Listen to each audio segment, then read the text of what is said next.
Right, good morning, everybody. Welcome to this meeting of the Metro in MIDAP. I declare the meeting open at 9:02 a.m. I acknowledge we're hosting this meeting on the traditional land of the Whadjuk people of the Noongar Nation.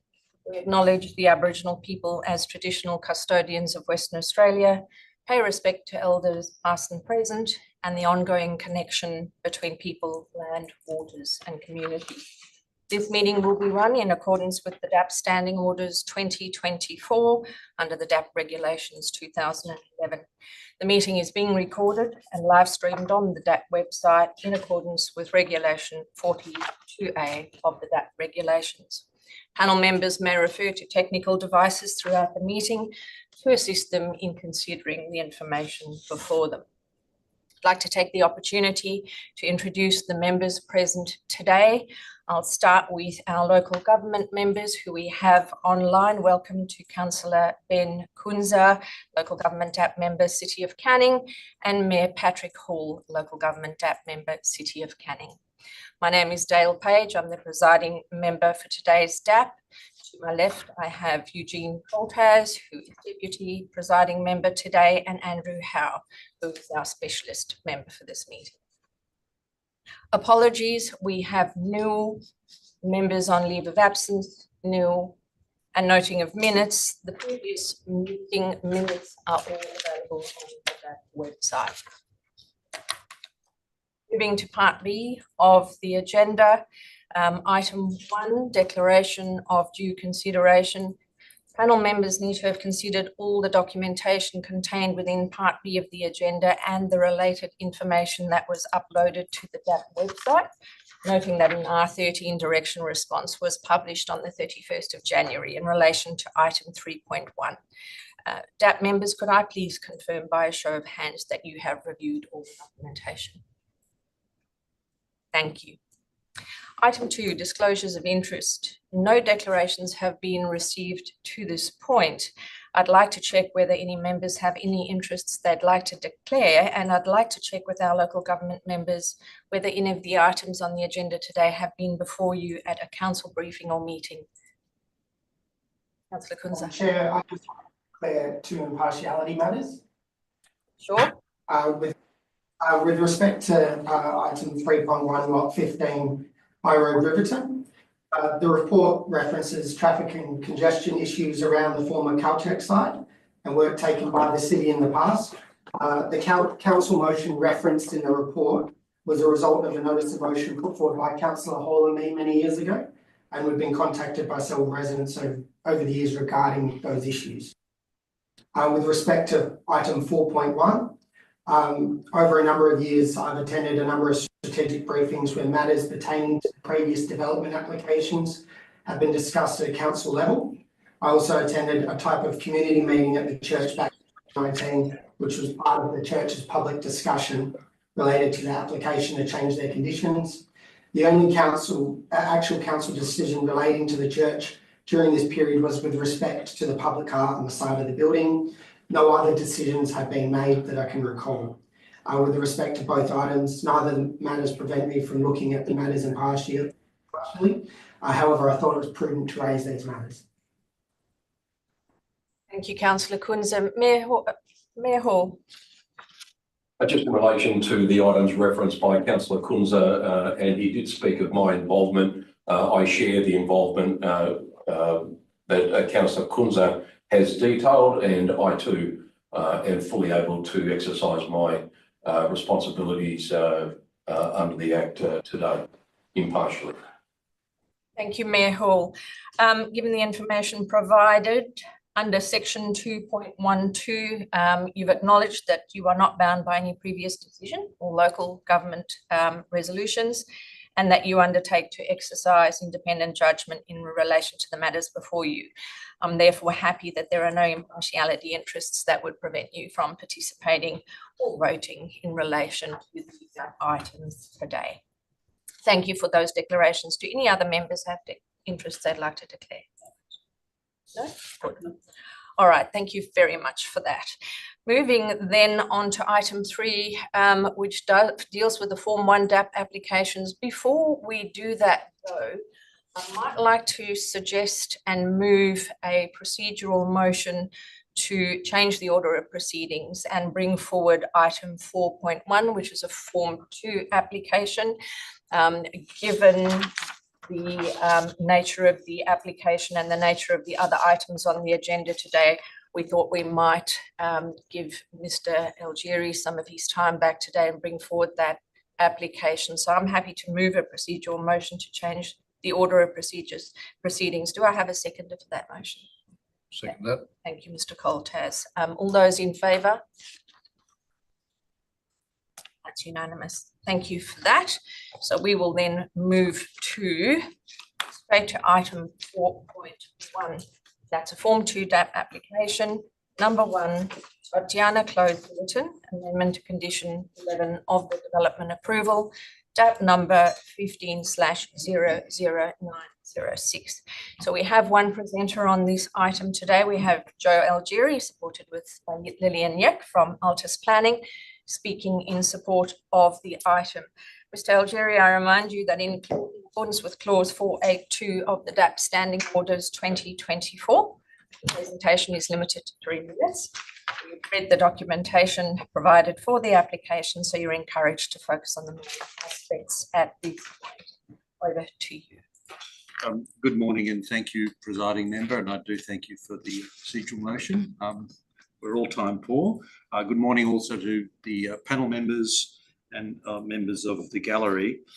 I don't have much more to say than what I provided in the presentation brief.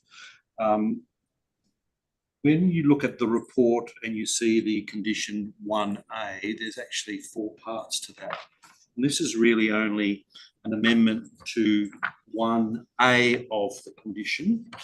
And importantly, it has no impact or change on parts B, C, and D.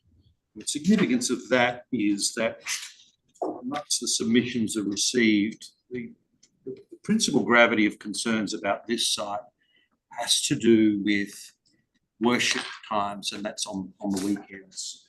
And that's when the 1,400 person capacity of the site and most of the 505 bays get utilised. The purpose of this amendment, as time has marched on for our client, is to better utilise the time throughout the week. And that's for a whole host of community-based events directly related to the broader church group, if I can put it that way. It will now standardise those times. Importantly, it avoids the peak time as indicated by the main roads traffic map, and that is 7 to 9 a.m. and 2 to 5 p.m. So they are the times that we have avoided. The application's been supported by a transport and traffic study. Antos from Urbi here in case you fire any questions to us. No objection from the DPLH, and importantly, no objection from WA Main Roads. So it really is a minor amendment that will give our client greater flexibility for the best use of the mornings between 9:30 to 2 p.m. and then 7 to 10 p.m. So those community-based events can be spread more evenly across the week. So to that extent, we don't see that it will have any undue traffic impacts. And importantly, given the community that surrounds the site, we don't see that there will be any undue or adverse amenity impacts. And on that basis, we wholly support the officer recommendation, and we respectfully encourage the panel to support it. Happy to take any questions. Thank you, Mr. Algieri. Are there any questions of this presenter? Our City of Canning DAP members, are there any questions from you of this presenter? No? Any questions? None from them. No.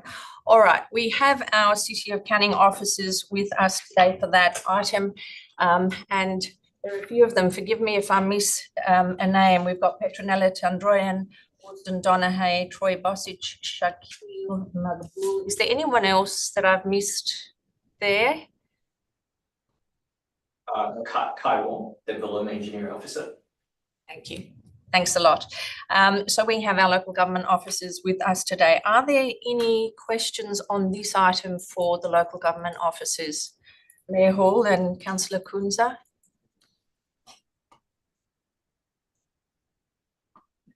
No? All good. Any other questions? No. All right then. What I might do then is move to the responsible authority report for this item. Could I seek a mover and seconder for the recommendation in the report before you? If Mr. Coltaz, anyone wish to second? How? Would the mover like to speak to the motion? Only to say that it's greatly different to the proposed hours of operation. Greatly different. Monday to Friday changes under point A of the recommendation seems reasonable. It's not the peak during the week, so I'm supporting it. Thank you very much. Would the seconder like to speak? No. Does anyone, any other member wish to speak for or against this motion? No?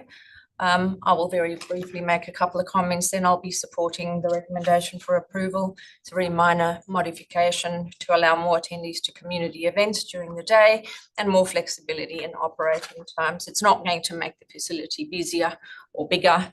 It will just allow for more community events in a special purpose built facility. So unless there are any more comments from any members, I will move to a vote. All those in favour? Thank you.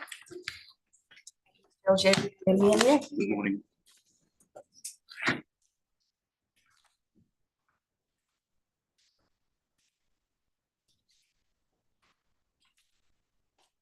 Right, we will revert back then to the agenda, item 3, which is the Form 1 applications on the agenda today. We will deal with item 3.1, lot 15, number 268 High Road, Riverton, redevelopment of a service station, DAP number 24/02763. We have two presenters on this item today. Josh Watson from Planning Solutions and Craig Wallace from Avon, both speaking in support of the item. I remind you, you have 3 minutes in accordance with clause 482 of the DAP Standing Orders 2024. As you near the end of that 3 minutes, I'll bring you to a close and then we can ask you any questions. Over to you. And I'll be short. My submission is primarily in relation to the matter of condition 4 and whether or not that is a valid condition. In a legal sense, it's very simplifying the submission that's before you. It effectively involves 2 points. First, the scope and nature of the development proposed, and the second is whether or not the condition reasonably relates to that development. In relation to the development, it's fair to say that in the context of the definition of development, and this panel knows this really well, there are 2 particular aspects that are relevant to your consideration, use and works. It's fair to say that when this application was first submitted, there were elements of the development that comprise both use and works, but that application has been amended such that it's the applicant's submission that the works that the application that's currently before you comprises just works, and those works are related primarily to the convenience store and not affecting, or in fact relying on, the historical approval. When you look at condition 4, which purports to limit the access from crossovers to the site, there's a very helpful decision in relation to determining whether or not conditions are valid, and that's set out in the case of Newbury. In particular, in relation to this particular matter, it's the second limb of the Newbury test, which is whether or not the condition reasonably relates to the development proposed. The decision in Perrymead is one that's been applied in this jurisdiction many times, including very recently in the tribunal in the Prendeville case. And the test is fundamentally whether or not the condition can be said to reasonably relate, or the condition can be said to reasonably relate if it arises from changes precipitated by the development or subdivision. In the decision of Prendeville, Henry Jackson reviews a decision of member Lavery in the context of a condition that's imposed relating to traffic and a contribution to traffic.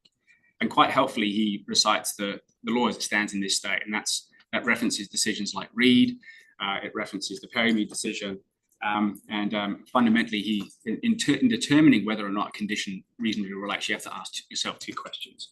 And those two questions are, would the development result in a material change? And secondly, would those changes have a particular impact? The findings in relation to those particular matters are matters of fact, and the findings are such they don't have to be so precise, but they have to be something a bit more than tenuous, speculative, ephemeral, or trifling. So they have to be real. So in determining whether or not condition 4 reasonably relates to the development proposed, I'd ask you to consider that this is a works-only application. It's not a change of use. I'd ask you to consider that there's no impact on traffic. Indeed, that's referred to in the RER. And I'd also ask you to assess the evidence of the traffic impacts as ones that relate to a historical issue, and the earliest of which is around about 2019. So not real in any sense, and not supported by traffic expert evidence, and our traffic expert is here. Now, I also accept that in terms of that condition, a simple deletion may not do the trick, and it might be that we need to revise the words a little bit. Your 3 minutes is up. Thank you, Mr. Wallace. Are there any questions of Mr. Wallace? Mayor Hall, do you have any questions of Mr. Wallace? Sorry, we can't hear you. You're on mute. No, not the presenter, no. Thank you. Councillor Kunza, do you have questions? Over to you. Yeah, I just have a question with respect to the comment about that site of the offices. The application for the redevelopment is of an existing land use, therefore the use is unlikely to generate any additional traffic to the area.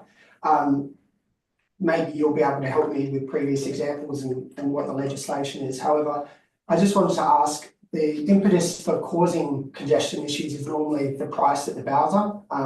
And so given that that's not a planning matter, I just don't actually appreciate how there's no, it's unlikely, the comment, it's unlikely to generate any additional traffic to the area. Is it reasonable to say that when we don't know, based on what is provided as part of this planning process, whether or not this fuel station will be an attractive prospect or not for local residents?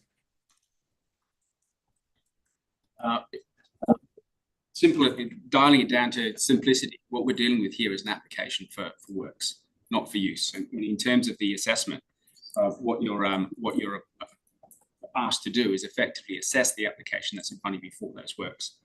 In relation to imposing conditions for a public need, those are things that have been dealt with in cases relating to the Newbury principle. And I draw you back to the initial point. When you're assessing it, you do have to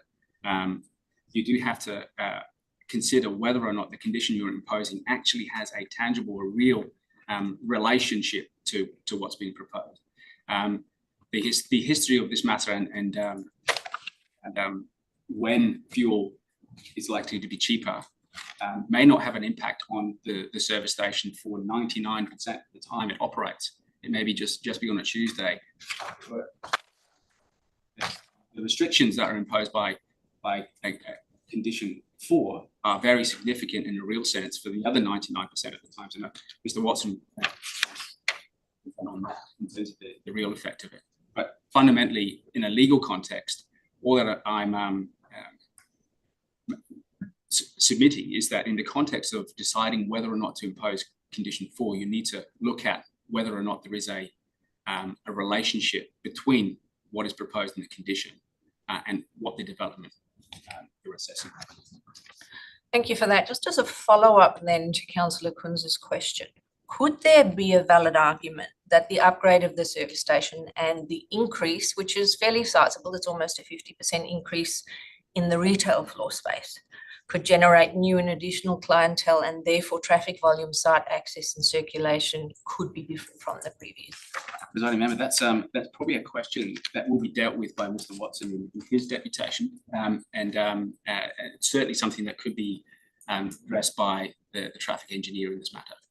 Would it be appropriate then to hear Mr. Watson, see if your question is answered, and then pose that question once more to Mr. Watson? I will do that, but I think my question is one of the nexus, yes, rather than the traffic impact. So you've put forward the argument about lack of nexus with the proposed condition with this proposal, and I'm just asking, given there's an increase in the retail offer, which is slightly different to the previous offer, would that change the nexus in your view or not? This is a very interesting question, and it came up in the context of a supermarket application just recently in terms of how you calculate retail floor space in a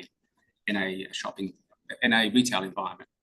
If you look at the proposed plans, there is no effective increase in retail floor space per se. The increase is in relation to back of house, so storage, in cooling, and also preparation areas.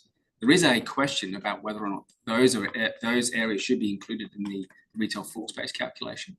That can be a complicated matter, but the applicant's position in the context of what's being proposed here is that the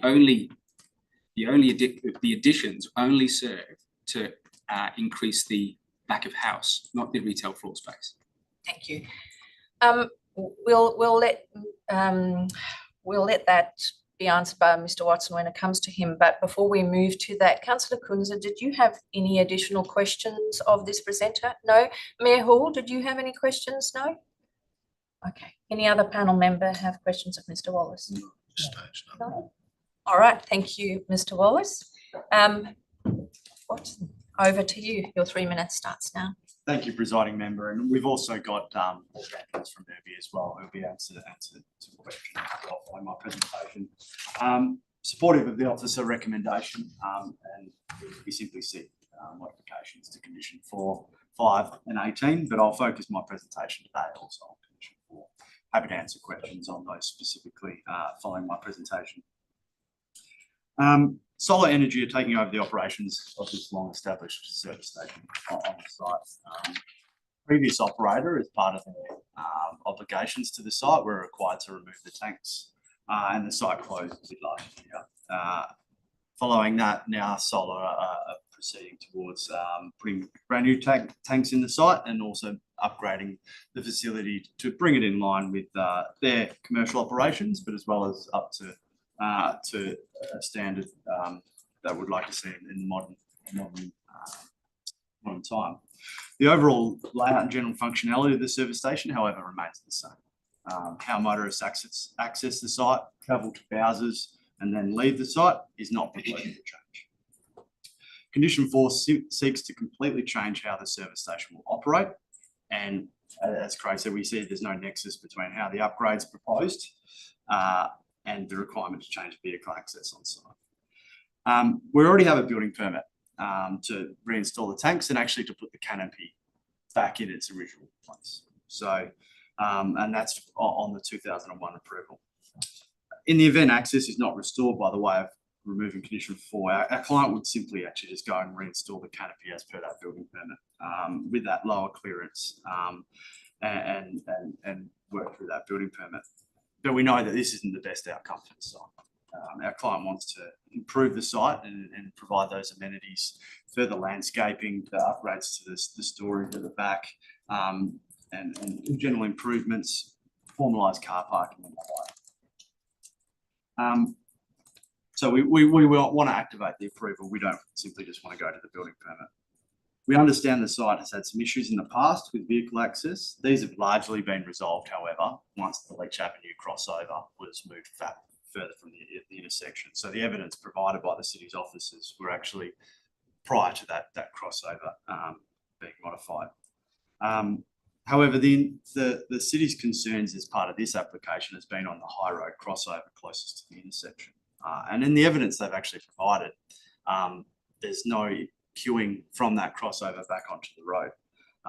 What's actually demonstrated is that during peak and those really peak periods, queuing occurs on site as vehicles come in from Leach Avenue. During time, Mr. Watson. Yes, okay, thank you. And also there hasn't been any demonstrated evidence in the last 5 years. And probably the last point I would make, the position put forward from the city's officers around the way that they would like vehicle access to be done on site presents more conflict, confusion, and also would block customers. So if there's a tanker on site, the customer can't get through. So to finalise today, we're supporting the officer recommendation, simply seek condition 4 and 5 be removed and minor modification to condition 8. I think with Craig, myself, and also Paul, happy to answer any further questions you have. Thank you, Mr. Watson. Claire Hall, do you have any questions of Mr. Watson? No, I don't, Chair, but I will have some questions about the item, probably put to our own officers Thank you. at some point. Great. Yeah. Thank you for that. We'll get to that in a little bit. Councillor Kunze, do you have any questions of this presenter? Any other members have questions? Yes, I do. You said that when the tankers are refuelling the site, they'll be stationary. Whereabouts is the tanker? So on the site plan, you'll see where the tank is parked at the rear of the site. Okay. Fuel point there. So they navigate to the rear of the site, and the refueling process is about 45 minutes. So the way the officers have put the directional flow of vehicles, if that tank is there, it can stop customers being able to access the site. And ultimately, we don't want customers going around the back of the site. We want them to come in where they're visible from the operator of the facility, and it's the best optimal way for safety as well. Okay. To follow up, if I may, if they come in off of Leach Avenue and pull into the Bowsers, they want to get back to Leach Avenue, how do they get there? They could go around the back, or sometimes you'll see that they'll do a U-turn and come back around. But the majority of people would exit back onto High Road. What you find during peak periods, people get in that queue and are quite orderly with it. That lasts for 2 hours of a afternoon. Generally outside of that, there's often ability for you to come straight into a Bowser and make manoeuvres around the site. So you're still going to have them going behind the building?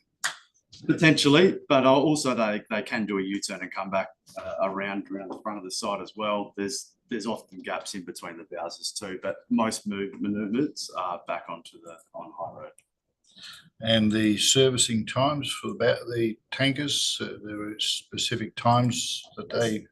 Generally on demand, 2 to 3 times a week, just depending on how much fuel's being sold. And we try to put that during off-peak times so that there's no problems. But the tanker and the operator of that's all done by the tanker driver, and that allows the staff to continue operating the facility. And there's no then disruptions to the Bowsers whilst that process is happening. Okay, thank you. Only one, and it doesn't relate to traffic. You've got a new monolith sign. Yes. Yeah. Is that an illuminated sign? Was any consideration given to the light spill of the adjacent residential from that? Yeah, so there's been a previous existing 2 pylon signs, so we're looking to consolidate that. We often, with those pylon signs, align with what the main road standards is in terms of illumination. So we're happy to comply with those requirements. And generally, it's actually facing onbound traffic of High Road. But it's still important for people that are travelling the other way on High Road because they can turn into Leach Avenue. So, but we'll comply with what the main road standards is in terms of illumination, and that's pretty standard for service stations. My question was more in relation to the light spill into the adjacent house that it's put up with it, but now it's a new sign. Can be given new consideration to perhaps improve the situation? Well, that's what we've tried to do by reducing the amount of signage on site. It's in the exact same location that has been a pylon sign for years. Service stations require pylon signs, so we need to put it somewhere on the site. And as it's been in that location, it was a consideration. However, we need to provide it, and from a traffic safety perspective, it wasn't blocking any key important sight lines. You don't want these things too close to the intersection as well. So balancing all those requirements, the existing location was confirmed to be the most satisfactory. So.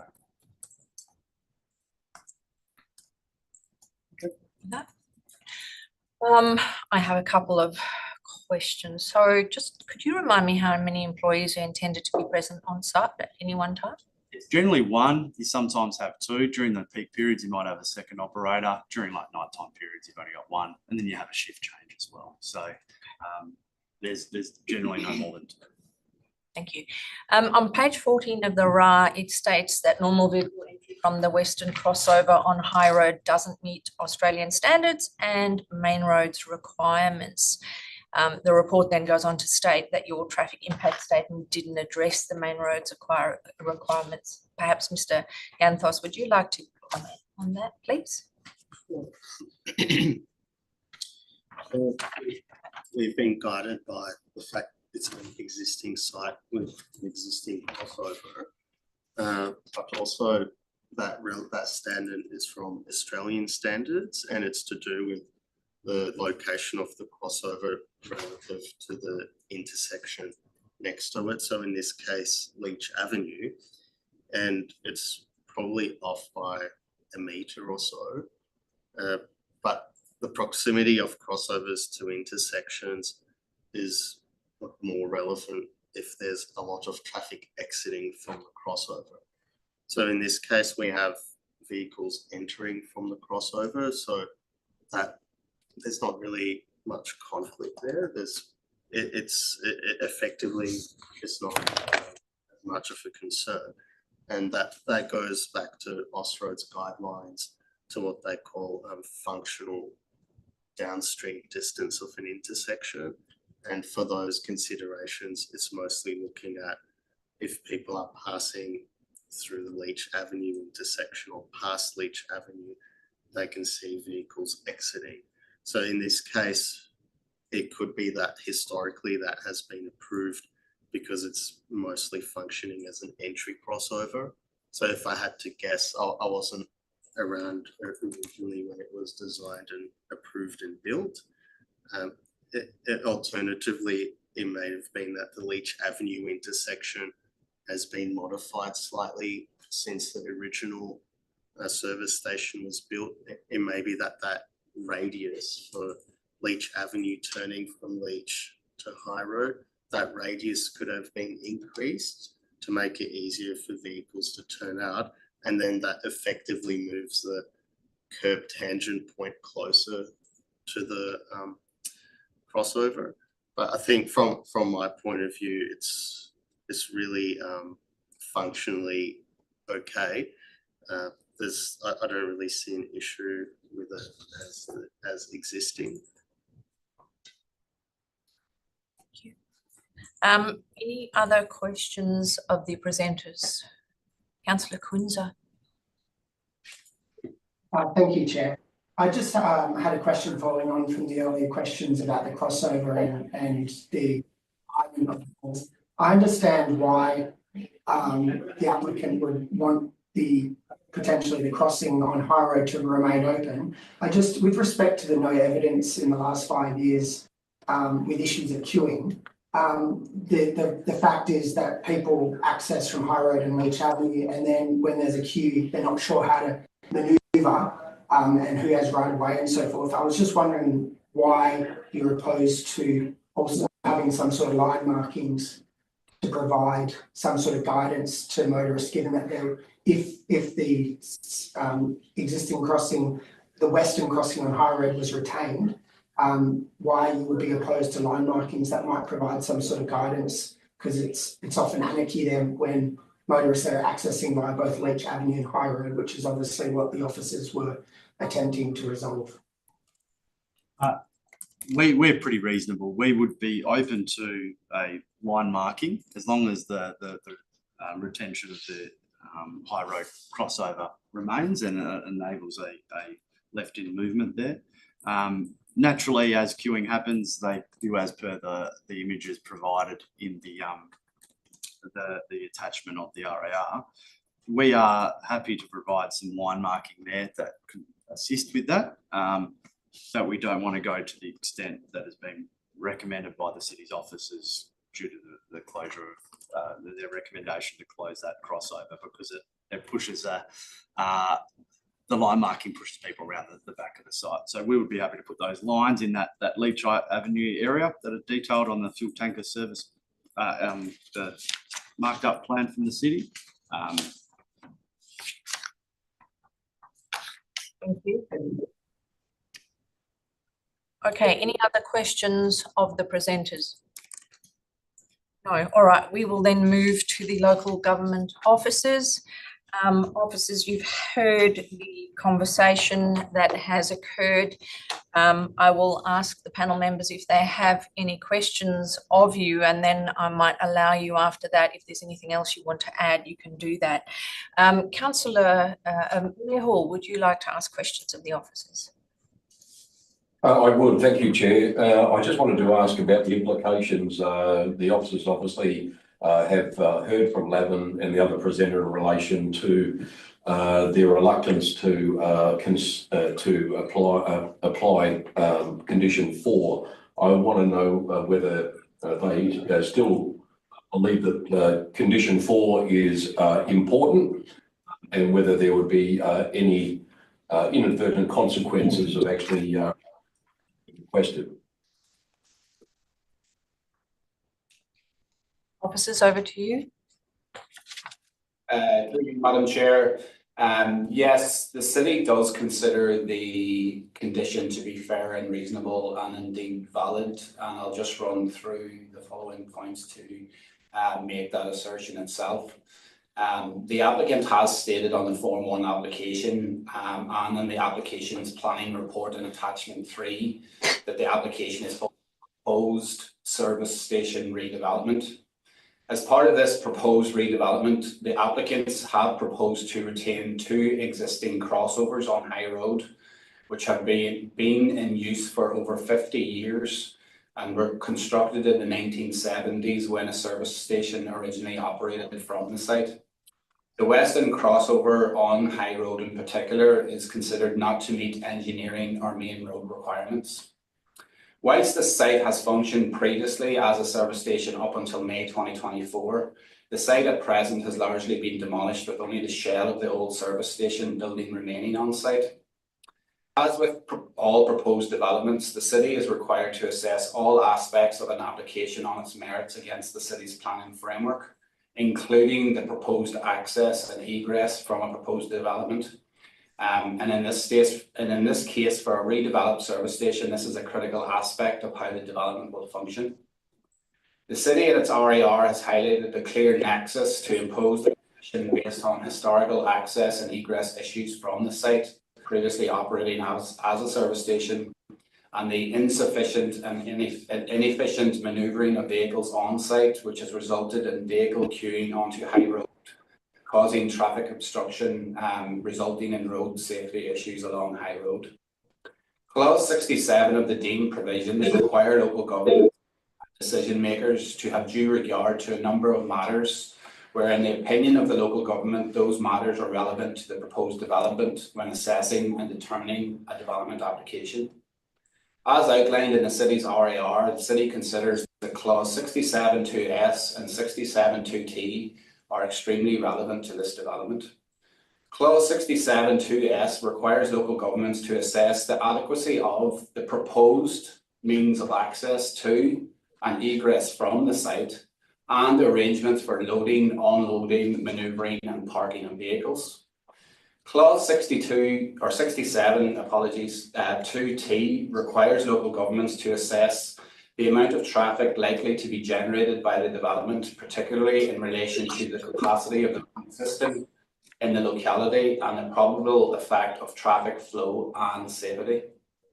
The city's assessment under these clauses has identified that the current layout will not provide the safest means of access to and egress from the site, and also will not provide adequate arrangements for manoeuvring and parking of vehicles on site. The city considers the proposed condition to be appropriate and will ensure road safety on High Road is improved, will increase traffic flow and safety for vehicles on High Road, and limit vehicle queuing onto High Road from the subject site. This will improve the adequacy of the proposed means of access to and egress from the site, and improve the adequacy of manoeuvring and parking of vehicles on site, which is required to be assessed under clause 67.2S and 67.2T of the deemed provisions.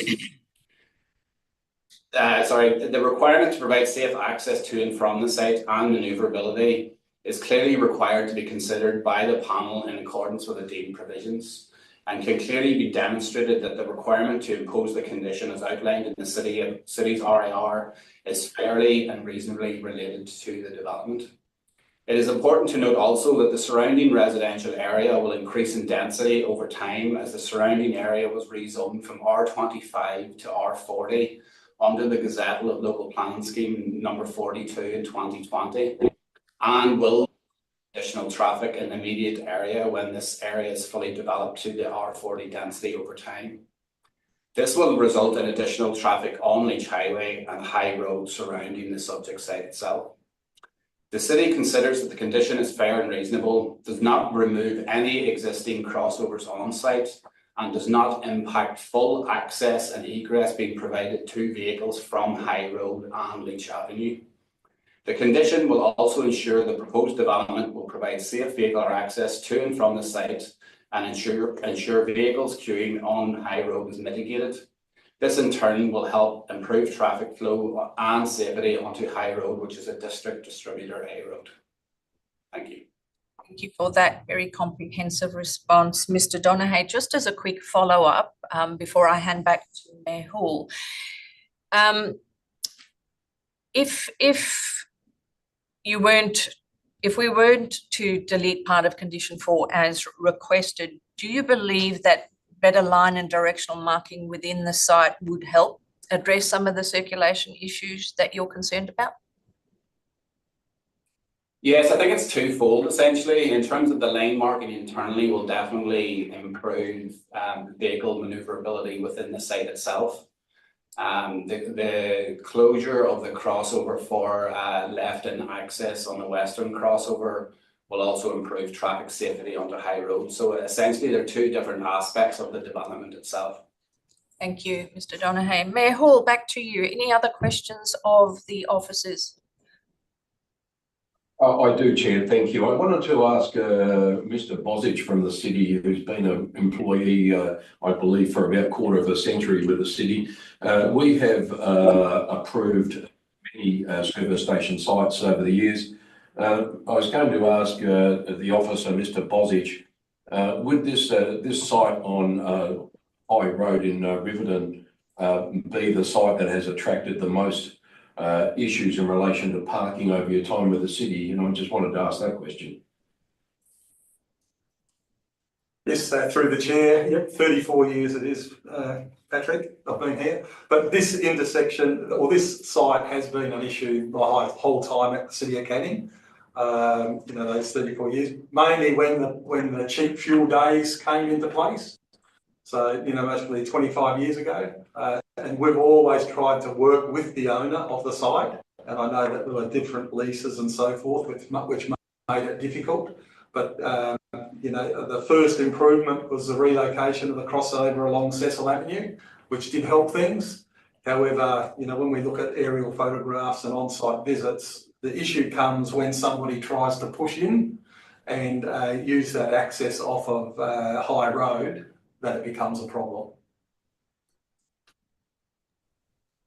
Well, Sorry, I do have another, just two short questions, if you don't mind. The next question I was going to ask was the presenter painted a picture of this being a restrictive covenant that will obviously in their mind harm trade or the site and unnecessarily restricted. There are other sites in the city of Canning. Well, I wanted to ask a question. Are there other sites in the city of Canning that have similar, if not exactly the same restrictions and have traded for many years quite successfully? And comes to mind the foodery on Manning Road in Bentley within the city of Canning. It's exactly the same setup. Traffic only enters from Wyong Road, the side street, and not Manning Road. And exit from the Bowsers is around the back. They have to drive around the back onto Wyong Road. It's exactly the same situation. Am I right, Mr. Donaghy? Is this a condition that has been applied previously with success?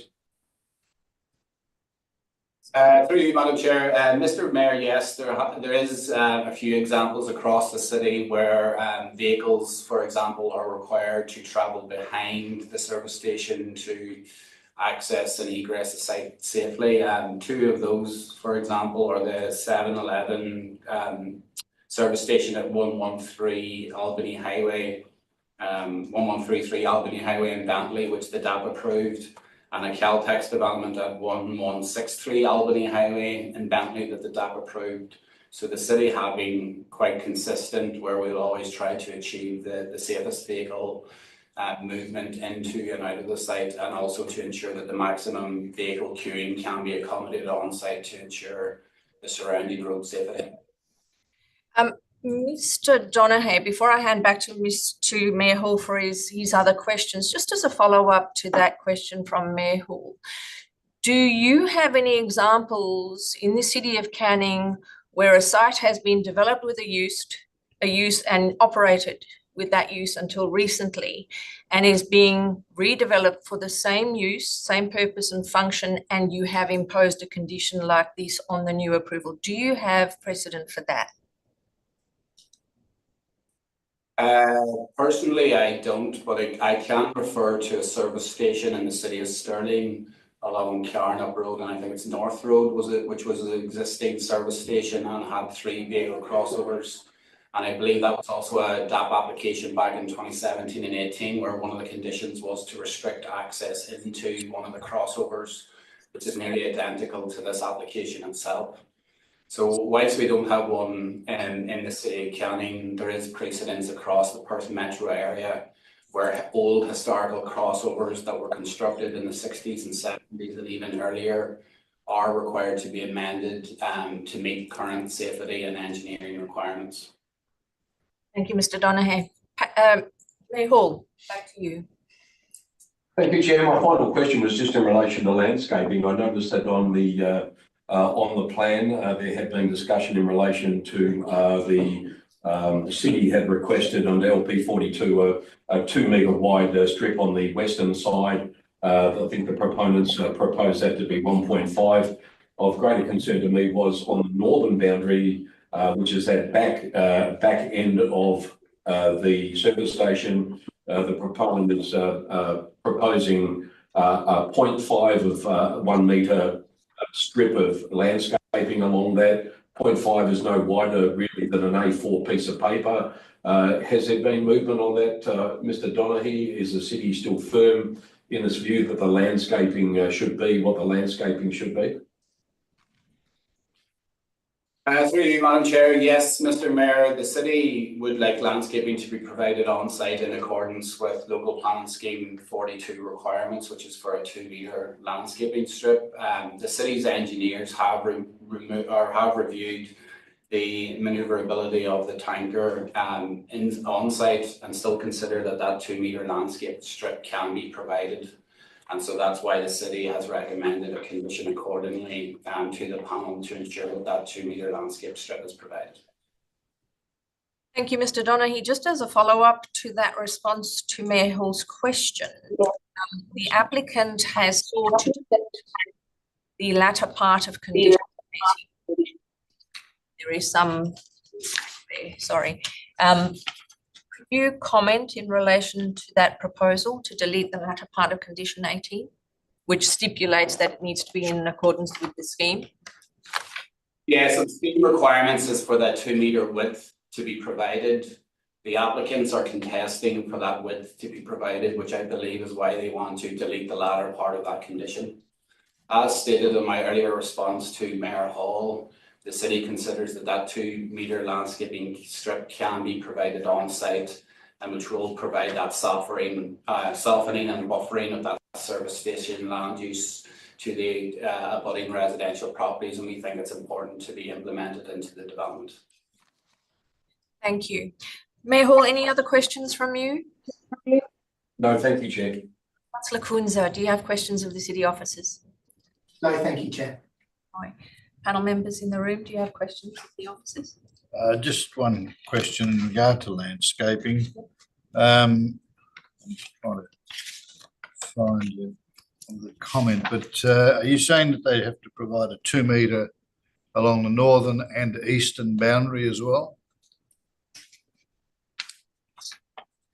Yes, through you, Madam Chair. The 2 metre landscaping strip shall be provided to the public street. So that would be along Leach Avenue and High Road. Not to the adjoining residences? No. Seem to recall Mayor Hall's question was along the northern boundary. That's why I got a bit confused. Sorry, Mayor Hall, if you... Yes, Mayor Hall. Just to clarify, I spoke about the 2 metres on the western side, which is Leach Avenue, and I did speak about the northern boundary, which is the rear access way along that residential boundary there, which is, I think the applicant has proposed 0.5 of a 1 metre. Fine. So from the council staff, then you're not looking for 2 metres along the northern boundary, is that correct? Through you, Madam Chair, yes, sorry, apologies, Mayor Hall. In terms of the scheme requirements for landscaping, it would be a 2 metre along Leach Avenue and High Road, and then it's up to the satisfaction of the city along the residential boundary itself. So in terms of the city's assessment and imposing that condition, we would be requiring the 2 metres to be provided along Leach and High Road. And the city at this stage is happy with the landscaping along the residential boundary itself. Thank you. That clarifies that. Thank you. Any other questions? No. I have a couple of questions. So there's been a request from the applicant to delete condition 5 in relation to allocation of car parking spaces. Is it standard practice to allocate spaces in a service station? Through you, Madam Chair, the city's happy for the condition to be removed if the panel wish. The intent of the condition was just to notify the allocation of bays as per the applicant's response in their planning report, which they highlighted for 2 staff and the rest to be customers. Thank you. And then just thank you. Picking up on a question that Mr. Howe raised earlier with the applicant, the light spill issue. Are you comfortable that that will be covered off by condition 11?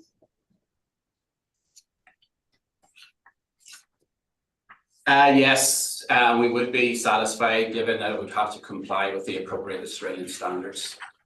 Okay. So condition 11 doesn't specifically talk about signage, but are you comfortable that you will be able to manage any light spill issue from the signage through condition 11? Yes, if we do receive concerns from adjoining properties, for example, we would be able to investigate that imposition of that condition appropriately through condition 11, which is to the control of obtrusive effects of outdoor lighting. So if the illumination did have amenity impacts on the residential properties next door, we would be able to investigate that through condition 11. Are there any other questions of the city officers before we move to the report? I'll just have one presiding member, and that's getting back to the proponent's comment regarding the refueling operation with the truck at the back of the building. You're proposing to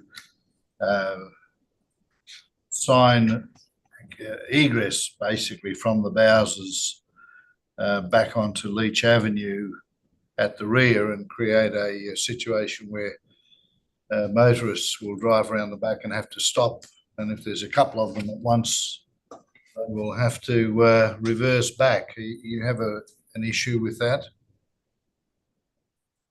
From the city's perspective, no, we don't. As per the applicant's deputation, they've stated that this will only occur for approximately 2 hours out of 168 hours per week in which the service station will be in operation.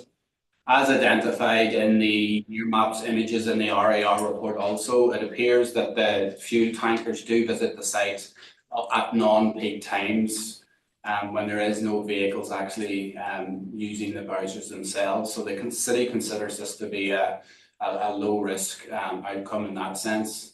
As I referred to earlier as well, the city also has a number of service stations which vehicles do manoeuvre at the rear of service station sites. And the city has had no issues with them operating in the city. Thank you. Any other questions of the officers? No. All right. We will then move to the responsible authority report, the agenda before you. I'm going to seek a mover and seconder for the recommendation as printed. If there are any amendments, we deal with it during debate. So can I seek a mover for the recommendation in the responsible authority report? Thank you, Mayor Hall. Is there a seconder to that recommendation? I'll second. Thank you, Mr. Coltaz. All right. Mayor Hall, would you like to speak to the motion in front of you? Thank you, Chair. I'm happy to speak in support of the proposal as put. I just had a couple of comments in relation to my support. I do agree with the officer's comments in relation to landscaping, only because the history of sites like this, they do become a concrete tarmac, and I think residents and also the city believes strongly that we do need relief from the necessary evil of the tarmac laid on a site such as that. I did want to address just a number of issues. Chair, you asked a very relevant question about regarding precedent for placing a condition on a site that has been used for that purpose for a considerable number of, for a considerable period. I'd make the point on that that's really an opportunity for the city and also for the DAP to actually address an issue that is now known to us that was not known at the time that the original development took place and those original conditions were put. There has been a long litany of problems with the site, and I think that the panel needs to look at these sites on a site-by-site basis. This site has been problematic. It's well documented. I understand the proponents need to minimise the issues that we have had. But we are a very large and pragmatic council. We have, ownership of 2 of the largest industrial areas in Western Australia. We see a lot of developments of this type come through. I can't think of one that I've ever voted against, but this site is incredibly problematic. There is a site, as I said, a number I know of, one relevant Ampol site in Manning Road on the corner of Wyong Road that has exactly the same issues and has exactly the same conditions to meet a risk that we know exists. The previous history of the site really underlines why placing those conditions on the site are entirely necessary. I would also make the point that area, High Road in Riverton, for those who are not familiar with it, has our $30 million Canning, City of Canning Leisureplex not terribly far from it. On the same side of the road, a couple of 100 metres further along is an ambulance depot. We have shopping centres along there. It's a bus route. It's an incredibly busy road that links Leach Highway to the left. And Leach Highway is a major arterial road. It links Leach Highway to the west, and it also links to Nicholson Road and Roe Highway to its east. It is an incredibly busy area of road. The curtilage there, the current driveway on High Road, only a few cars banking up there would completely block access out of Leach Avenue. And that's why the treatment here, as much as the proponent doesn't want to entertain it, is incredibly necessary. And I again make the point that these are issues that did not exist when that first development was considered by council and by others many years ago. But now we know it does exist. We haven't had to impose these conditions on other sites, but on this one it's entirely necessary. I'm pleased to see the development taking place. I'm pleased to see it's happening. The site has sat vacant for some time now. I'm pleased with the investment by the proponent. I look forward to seeing it finished, but I hope the panel will agree that on this particular site, and for the particular reasons that are now known, that those conditions, whilst not ideal, are necessary to guarantee that the road network in that area remains safe and that traffic flow remains in the manner in which it was planned. Thank you, Chair. Thank you, Mayor Hall. Mr. Coltas, as seconder, would you like to speak to the motion? Yes, look, I support the recommendation or the approval for the upgrade to contemporary standards for a service station. And I think that the ability for the DAP to consider conditions on this new application is that we can consider looking at issues like the deletion of the existing western crossover to High Road. I'll leave it up to the courts to decide if that is the case. If it's not the case, but I think that as a responsible authority, we should be looking at fixing up issues that have arisen in the past.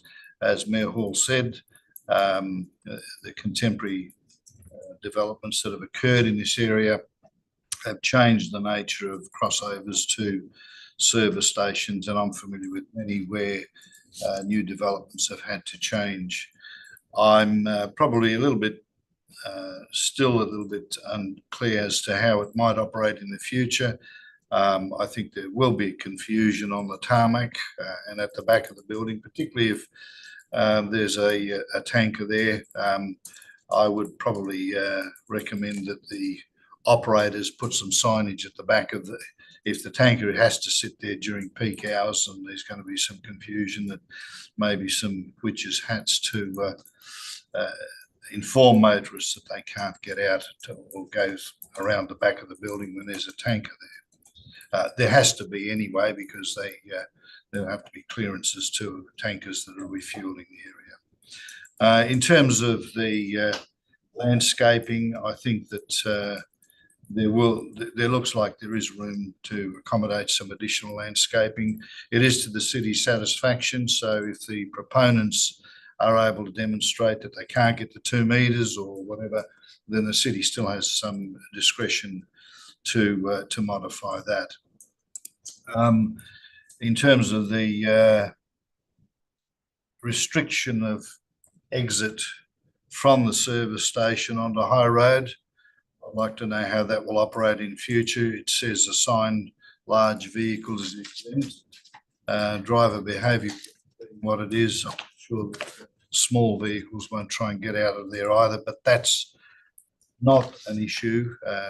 Entry out of the site onto High Road, it's the entry from High Road into the site that's on the western crossover that's a problem. From a land use point of view, it's acceptable.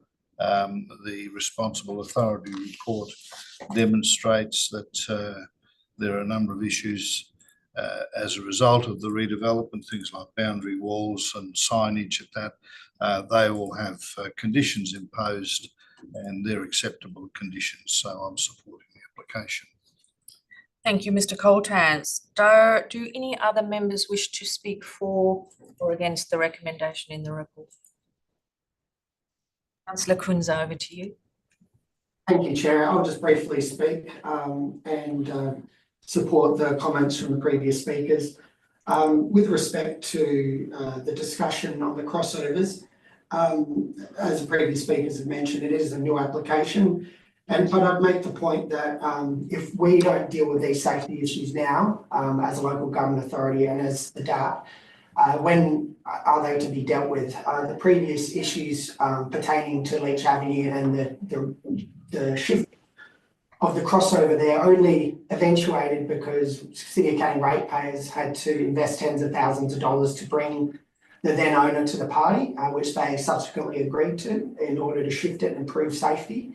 This is an opportunity for us to actually try to get the best out of the road network and mitigate any potential for issues going forward. This is one of 4 petrol stations, fuel stations along High Road. All 4 are extremely popular in the area. And so I would ask the panel to support the conditions as they're proposed. We can't retrospectively take action, but we can address these issues now. And so I support the development, and I support what the city officers have put forward through their arm. And I have nothing further to add. Thank you. Thank you, Councillor Kunza. Andrew.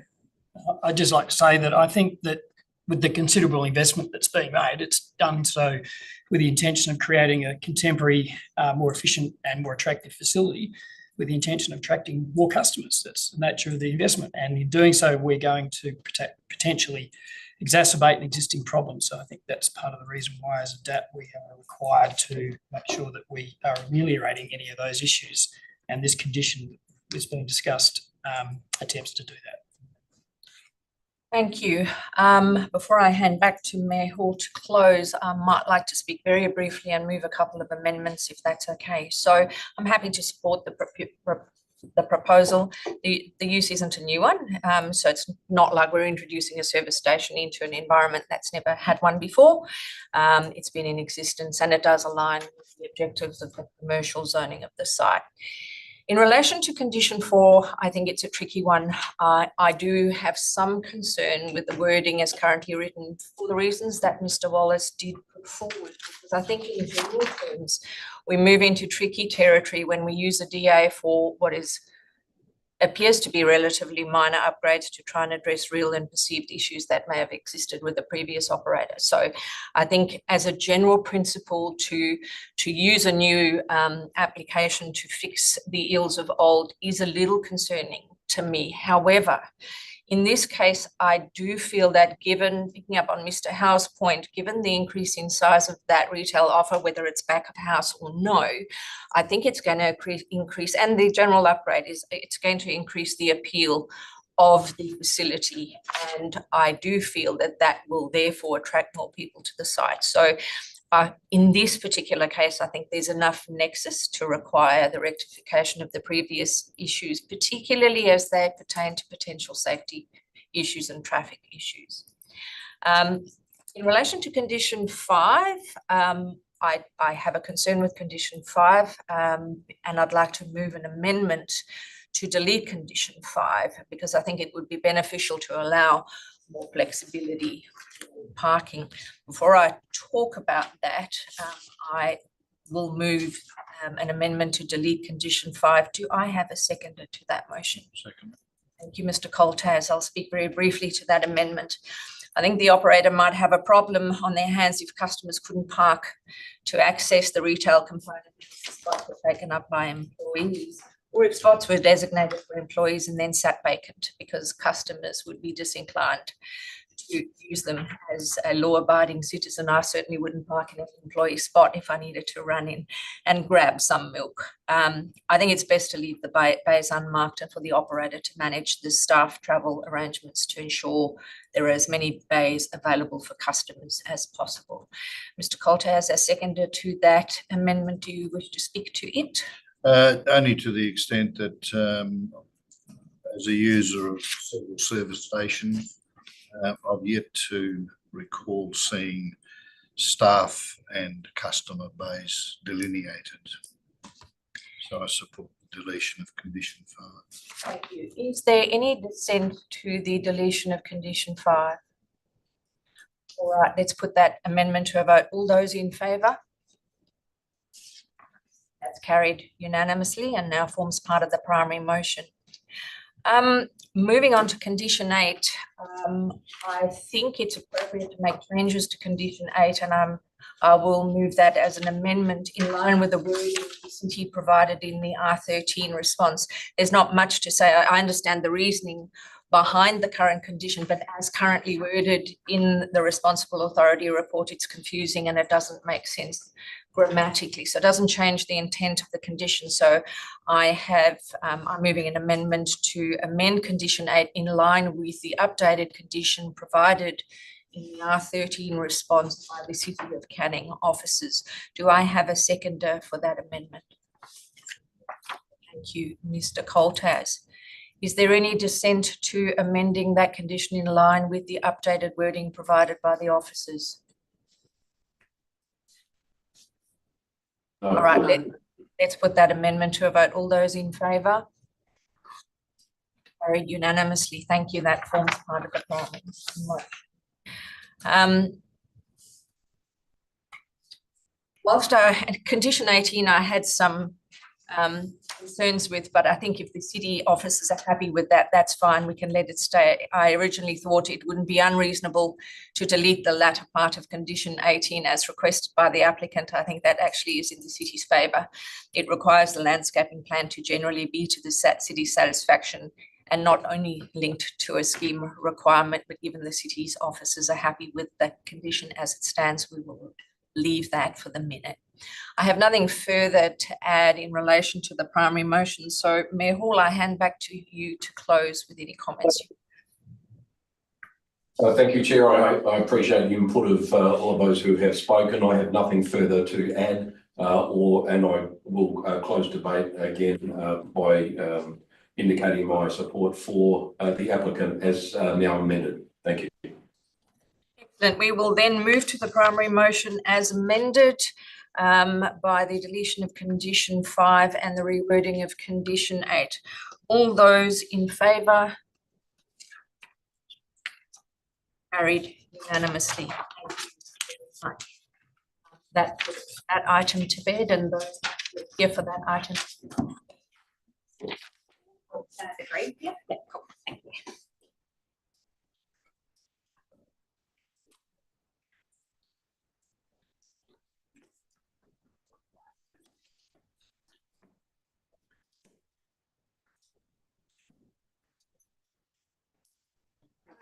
Moving on to item 3.2, lots 73 to 75 Manners Place, Parkwood, for childcare premises, stat number 24/02766. We have two presenters on this item today, and I thank you for your patience in sitting through the previous items. The first speaker today is Alexander Grieg. Mr. Grieg, would you like to come forward? As mentioned in the previous items, you have 3 minutes in accordance with clause 4A2 of the DAP standing orders, and we will ask you questions after that. Over to you. Thank you very much. Thank you, members of the application panel. My name is Alexander Grieg. I reside at 48 Roadfield Drive in Parkwood. So I'm appearing here today to state my objection to the construction of the proposed Manners Road Childcare Centre. And while I appreciate that some of my feedback has been taken on board by the City of Canning, I would still like to have it on record that I strongly object to the approval process and this development application. These objections are as follows. The built form scale does not take into consideration the surrounding built environment, which are all residential houses. Safety concerns regarding traffic management and pedestrian access have not been adequately addressed. There is not an established need for an additional childcare centre in Parkwood or its immediate surrounds as per the updated Victorian University study, which the development application relied on. Parkwood has a ratio of 0.342 places per child, which is higher than the cutoff for the definition of a childcare desert. The plan does not adequately address the local planning policy 11 under section 3, such as I outlined in my full objection, but specifically I'll call out the following. The location criteria, being within easy walking distance of existing commercial, community or recreational centres, are not met. A 400 metre walking distance is considered to be easy in many areas, and it's great. It's double that distance essentially. Premises accommodating more than 50 children are generally not considered suitable in a residential zone and will only be supported where, under Section A, the proposal will not have a significant detrimental impact on the residential amenity and adjoining and nearby properties, which I argue it does, and so would many others. Under Section C, the site has particular attributes that may lend itself to being acceptable as a potential childcare premises that accommodates more than 50 children. For example, the site is surrounded by roads and or reserves, and there are existing non-residential land uses or zones on one or more sites. This proposal does not meet any of the conditions under Section C. The car parking and traffic generation, the application does not take into consideration the lack of pedestrian crossings or traffic entering from the south on Willery Drive, or the poor sight lines coming in over the hill from the south, potentially requiring traffic lights to be installed at the taxpayer cost. Additionally, the draft position statement on childcare premises encourages the co-location of childcares with schools, and those schools are co-located with this particular proposal. It also tries to ensure that the proponents adequately demonstrate that development will not create unsafe conditions for the children, families, or pedestrians, cyclists, and vehicles using the roads near childcare premises. And I would argue that these criteria are not being met. Added to that, I would also like to point out that the process does not allow for adequate time for objections to be put in, nor does the city do enough to notify local residents of the development applications. They do the bare minimum and seem more interested in pushing through these developments rather than listening to the objections of the community. There were 122 objections to 14 approvals. Had this application been met, had met all the conditions, I would not be here today, but I do not believe that these conditions have been met. Furthermore, the fact that there is no adequate appeals process for the community to properly object to these developments is an indictment on the Western Australian Labor government for allowing that to continue. I would also like to add here as a final point that the current 3 vacant blocks of land that have been left there are now inhabiting plots of rats and mice, which has started to impact the local residences. There's no due care to maintain the properties and fire hazards that have been there prior to Christmas, and we have to phone up to the local council to get them to be cleaned up. And in saying that, they still left them for a further month and a half before they actually did anything like that. There's currently a missing gate on the middle property, giving access to the rear of the property, which has a swimming pool. And there is water at the bottom of that swimming pool as well. So at the moment, you have a look at that. That's just any child could walk in off the street and fall into that swimming pool and have a serious accident. We've also had to call in the police for squatters on the corner property next to my residence on 48 Rockville Drive. And that was just before Christmas. So I would just ask that the developer and the owner are on notice that they really need to make sure that they consider the local residents in the area as well as they are going through this particular process. Thank you all for allowing me the time to speak today. I do appreciate that. Thank you, Mr. Grigg. Please stay right where you are in case there are any questions of you. Just before we do that, in relation to the latter points you mentioned, they are not issues for this panel to consider, but you certainly have a city audience here for you to take that on board today. Local government members, Mayor Hall, do you have any questions of Mr. Grigg? No, I don't. Thank you, Chair. Kunza, do you have questions? Any other panel members have questions, Mr. Grigg? No, I've taken. I have a few, if that's okay, Mr. Grigg. So the applicant contends that a 2.1 masonry wall along the whole southern boundary isn't warranted because the proposed car park is lower than your property and already framed by an internal masonry wall. And in effect, what they're looking at is the playground. They're saying it's really only the playground that needs the wall to manage unreasonable noise transmission into your property. Would you like to comment on that? I most certainly would like to comment on that. Thank you very much. So based on the current design, it's not a solid masonry. They haven't got a solid wall where the car park is coming through to my property. That's just pillars that are holding up that section. Therefore, yes, there will be transmission of sound from the underground car parking area through to my property. Now, I'm not certain if you're anybody here has ever been in an underground parking lot, but when you start making noises in an underground parking lot, it doesn't mute the sounds. It seems to funnel them. So you have a look at the applications and the development application. They have done the bare minimum when it comes to the acoustics report, and assuming that everything is going to be absolutely hunky-dory and perfect based on some perfect world modeling that they've done. It does not take into consideration the worst case scenarios that could be occurring. You have no idea what's going to happen with children going into daycare centres. I know what children are like. I've got an 18-month-old and a 4-year-old. They are not quiet. Okay, thank you for that. This is a broad question, and I'm asking it in the context of your full submission, which we have read, and you've made it clear that you have concerns, some of which this panel can deal with and some of which we can't. But I guess I just wanted to give you the opportunity to answer a question.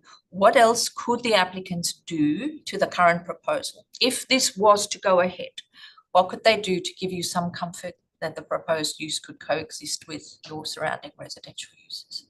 From my point of view, the previous application that was prior to this one that the development panel are considering was approved already with a 2.1 metre fence in place.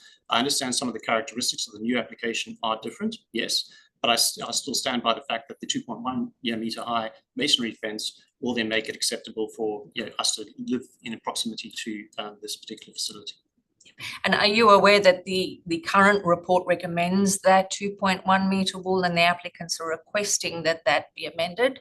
So the City of Canning has put that in as a condition, yes, to which that's why I said in my initial note, thank you for taking on board my feedback and my concerns. But I just wanted it to be made known, particularly around the fact that the process doesn't give enough time for local people to be able to actually put together an argument to say why it should not occur.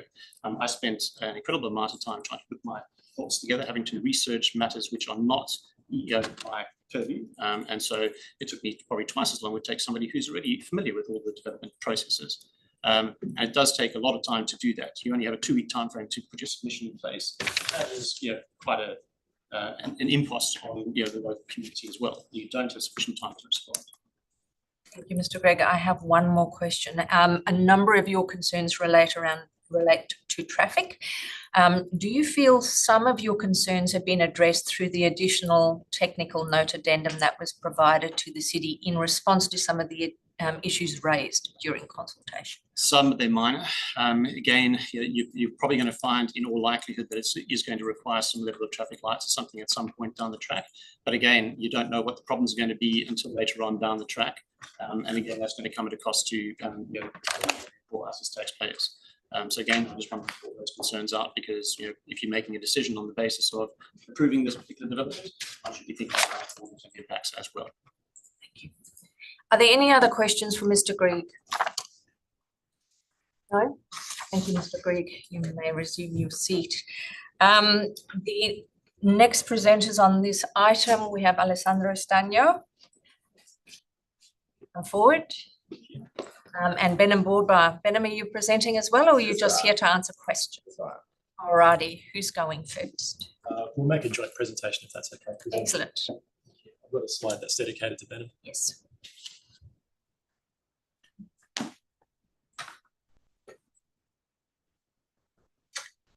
Okay. Thank you very much. Good morning, panel members. Good morning, people in the gallery. I'm the applicant of the Early Learning Centre proposed at 2, 4 and 6 Manners Place in Parkwood. Sitting next to me, I've got Benham Boardbar Transcore, who will speak to one of the slides in the presentation. And on Zoom, we should have Peter Hobbs, the project architect, and Matt Moyle, the acoustic consultant. I hope that they're present. If they are, we will be available to answer questions at the end of the presentation. The application before you has undergone an in-depth process of pre- and post-lodgement design review, community consultation, and town planning assessment by the city officers. The outcome of this process is a recommendation by the city officers that the development should be approved subject to suitable conditions. The city's supported recommendation is the result of careful consideration of all key town planning issues and, of course, weighing up the merits and appropriateness of the proposed childcare development on this site. We're generally happy with the conditions forming the city's recommendation. As put forward in my presentation, we are requesting modifications to condition 18 and condition 24. I know that there's already been some discussion and some questions about condition 18. Happy to talk through that further, but I'll address both of those in the later slides in this presentation. This application is a bit unique because we're talking about a site that already has a development approval for a 94-place centre, which was approved by the former Metro Inner South JDAP in October 23.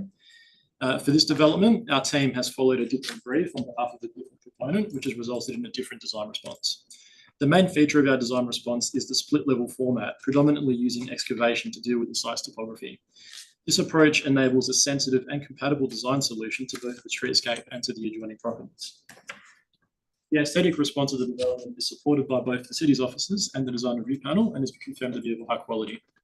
The building features a domestic contemporary style of built form and is highly articulated, ensuring visual interest is achieved. The street fencing is well articulated with varying materials and treatments and includes permeable sections allowing surveillance of the street. Landscape integration is a very big part of the overall design response, with deep planting opportunities within strips within the plan. We're respectfully requesting modifications to two conditions. The first modification is condition 18 to require that the 2.1 metre high masonry fence only be provided to the southern boundary of the playscape. We're making this request for two main reasons. Firstly, our acoustic assessment was undertaken on a conservative basis and it demonstrated compliance based on the fencing that was shown on the drawings. And secondly, and this is probably what we might delve into a bit deeper during question time, but this proposal is slightly different to the proposal that was approved in the sense that the split level design has actually created better acoustic attenuation and it separated the car park further from the southern boundary. The car park does have internal retaining. It's visible within the section drawing. And it adds that added layer of acoustic attenuation, which actually provides a much better acoustic outcome for the neighbour. Effective attenuation is already achieved. And if you look at the noise levels within the report, we actually come in lower than the assigned level by about 3 or 4 decibels as well. So there's a bit of buffer there as well. The second modification is to condition 24. Time. I'll ask you to close if you don't. No worries. Well, I think it's pretty clear about condition 24 anyway, so we're happy to answer questions about that. The next slide is for Benham anyway. Okay. Thank you for that. We can probably take the prezzo off the screen so that we can talk to our local government colleagues.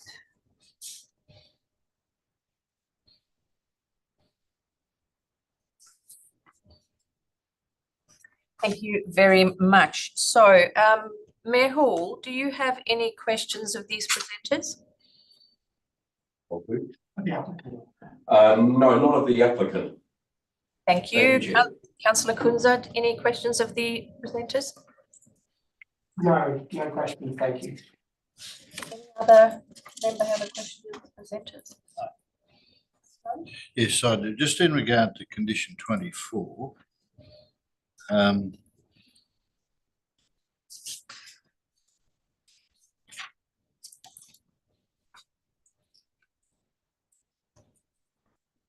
sliding gate would work. We haven't actually explored that before, but I think there might be a reason why we can't do that. Is Peter Obbs online to be able to answer that question? Column or something in the way, but just I think because it comes down to the NCC, the construction code, and also the childcare regs, I'm just not sure if a sliding gate could actually achieve the intended purpose, whereas a swinging gate. probably looking at the width of the driveway and the depth of the bays next door, it probably can't do it. The basement, not the gating. Yeah, we're talking about the emergency gate, which is on the. Oh, okay, sorry, yes. Does that, so just as a follow-up, is that because, and you may not know this, because the emergency gate is required to be self-closing?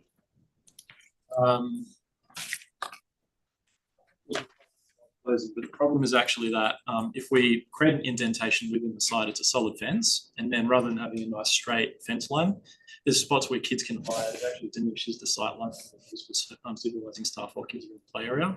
So it's an avoidable situation that we prefer not to go down because it does create other impacts. For that. Any other questions? I do not have any questions of you at this point. So I'll hand over to the local government officers. Sorry. Sorry, Mayor Hall. Any questions? Sorry, Chair, I did have one quick question, if you don't mind. Thank you for entertaining it. I just wanted to ask the applicant, who will actually be running the childcare centre? Who will be the company behind the centre? They do have an operator confirmed, but we're not actually able to disclose that at this point in time, unfortunately.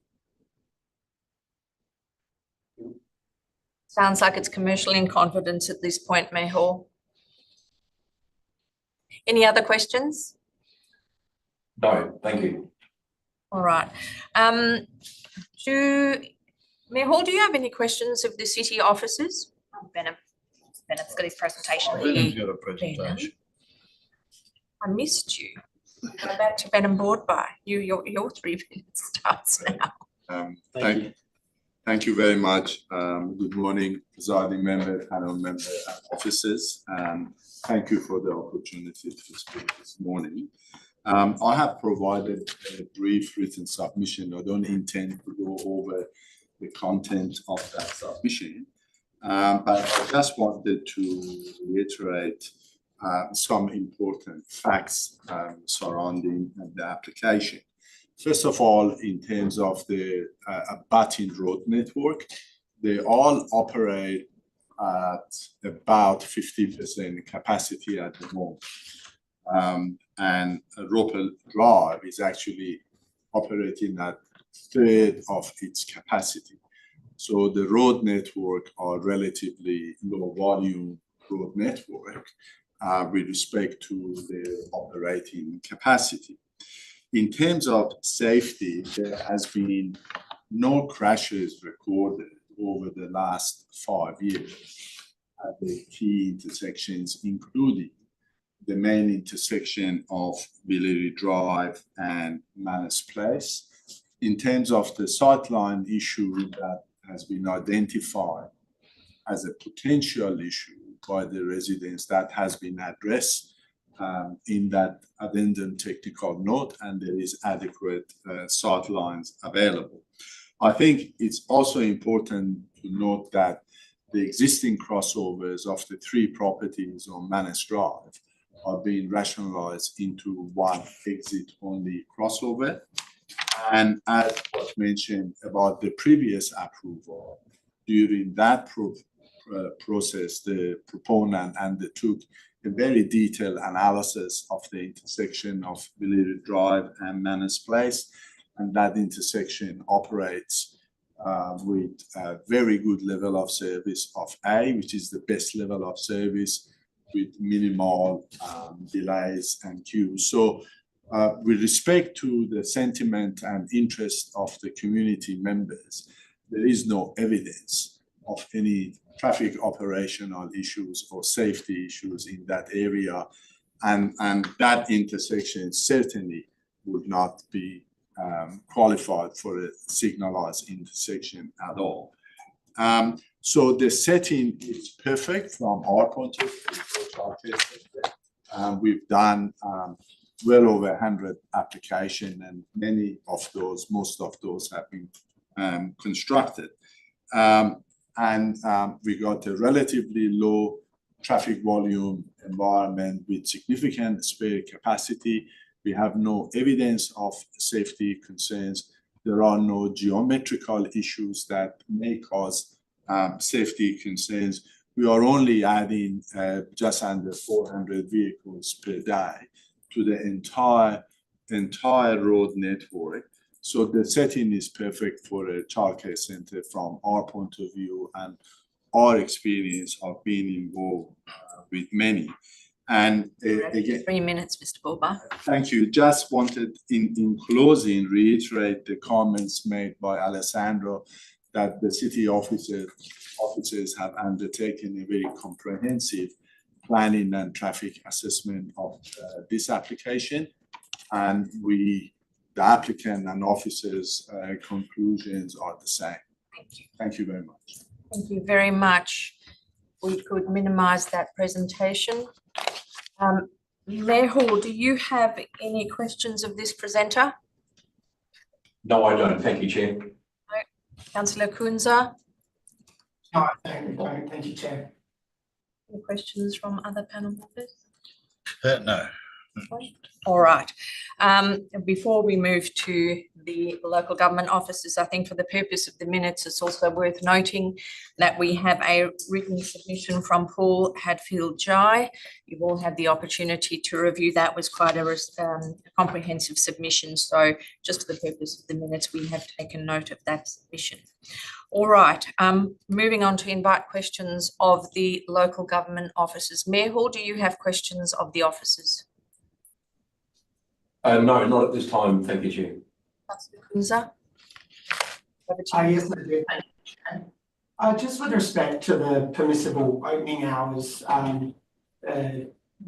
council policy LPO4 stipulates that the operating hours are to begin at 7 a.m. when in residential areas, unless under certain circumstances.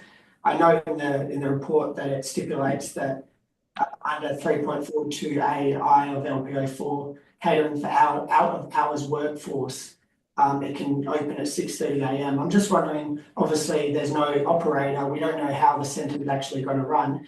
What proof or what evidence or what's the point of having a 7 a.m. cut-off in council policy? And then what reasoning was provided to outline that a 6:30 a.m. Start time is warranted in a residential area?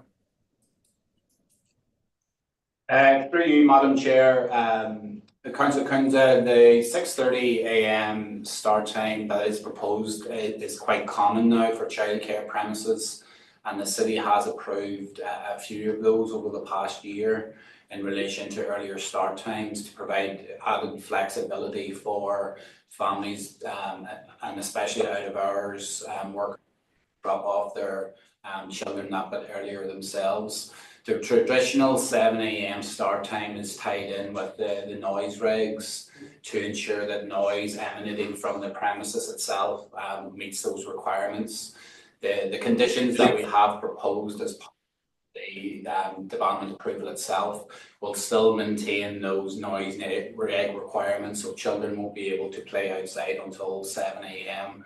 for example, to meet those noise reg requirements. So LPS or LP04 does provide that added flexibility, to enable earlier start times or later start times, but the city does ensure that the noise emanating from the site will still comply with those noise regulations themselves.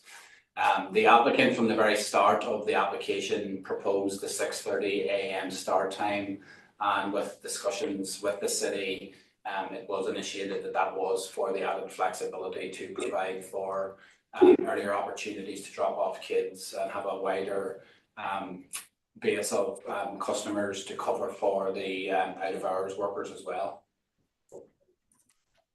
Thank you. Anything else, Councillor? No, just based on that, there's no real circumstances, like this is a newly adopted policy, but there's no real circumstances in which a 7 a.m. start will be enforced, even though the policy stipulates that. Would that be correct? Through you, Madam Chair, as I said earlier, the policy is flexible and it's based on each application and each start time that a childcare premise operator proposes to start from, and we will assess those on its merits.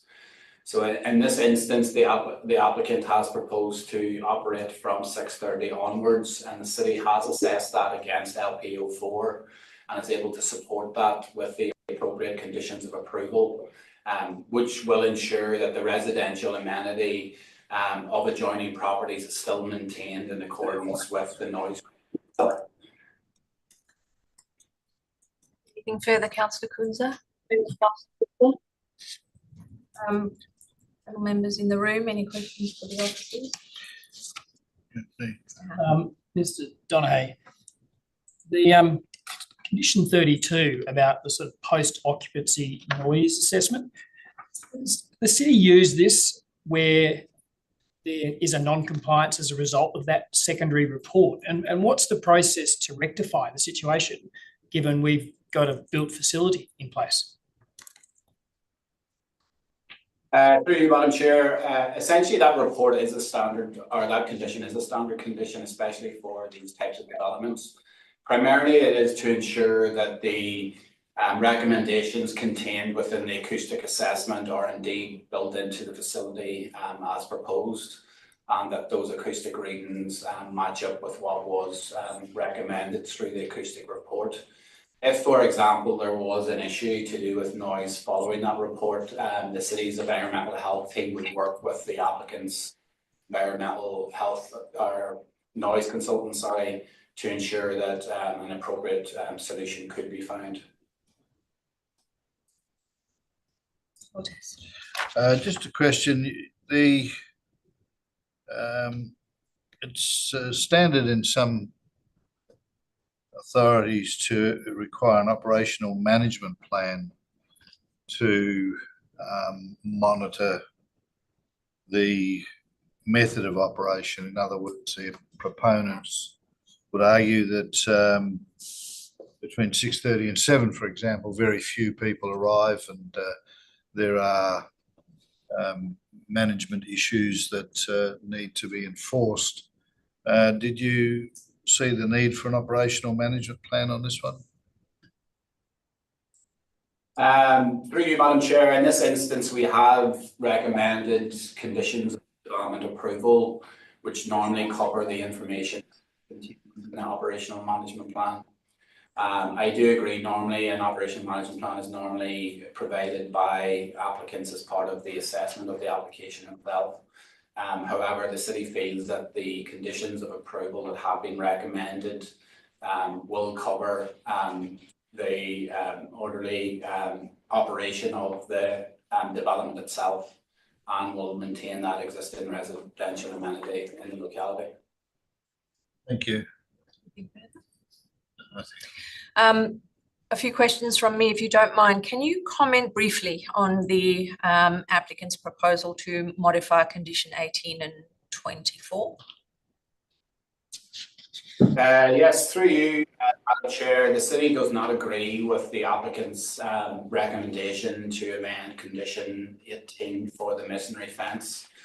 As stated by Mr. Gregg, the DAP did previously impose a condition for a masonry wall along that boundary itself, albeit it was for a different development proposal for a childcare premise. The city still feels that that masonry wall is important to protect the residential amenity of the adjoining properties. Secondly, the city's new childcare policy, which was adopted by council in December, requires masonry walls to be provided along all residential boundaries, and as such the city has recommended a condition as such to comply with LPO4. Thank you. And condition 24, that minor modification? Yeah, sorry, through you, Madam Chair, the city has no issue with that being amended to allow for the door to open inwards. Thank you. I have a few questions about other conditions. So condition 11 relates to wheelchair accessibility to all entries to buildings. Isn't this a requirement under the building code? And if so, why would you impose as a condition if it's covered by separate legislation? The city has recommended this condition previously, along with other local governments which have been previously approved by the DAP, is my understanding. So we can consider that we can impose this condition as a planning. Look, you can impose it, but is it covered? Is it something that would get picked up under the building code? From my perspective, it may well do, but in terms of this planning assessment, we just wanted to cover that off in terms of. Okay. Condition 13 relates to removal of redundant crossovers and reinstatement of the verge where relevant, but it doesn't state when this is to occur. Did you want to amend this condition to require this prior to occupation? Through you, Madam Chair, the city has no issue with that amendment. Okay, bear with me a bit.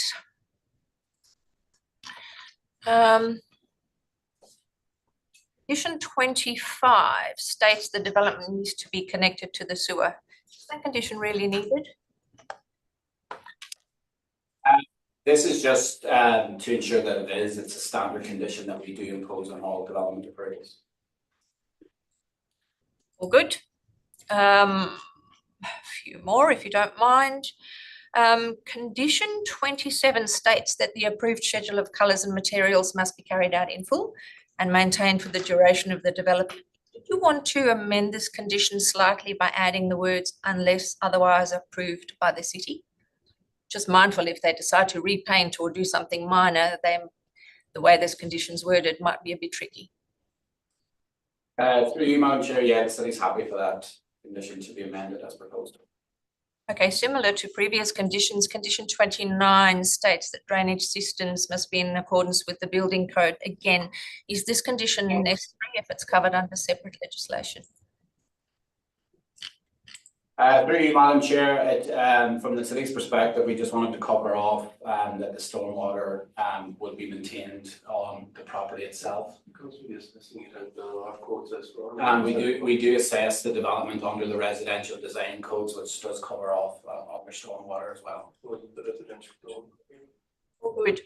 Lastly, advice note 1 duplicates condition 2. Is it necessary? The city's happy for it to be removed as proposed. All right. That's all I have for the minute. Are there any other questions of city officers before we move to the report? No. All right. Let's move to the responsible authority report in the agenda you have in front of you. Can I have a mover for the report as printed currently? Does anyone wish to move the recommendation? I will move it. Can I have a seconder for that, please? Thank you, Mr. Coltaz. All right, I will speak briefly to the motion, and I will foreshadow that there'll be a couple of amendments that I'll move. So I might do those amendments first before speaking to the primary motion. In relation to condition 13, I move a motion to amend that condition to require the removal of redundant crossovers and reinstatement of the verge prior to occupation. So add the words prior to occupation to that condition. Do I have a seconder for that amendment? Sorry, what was condition? Condition 13.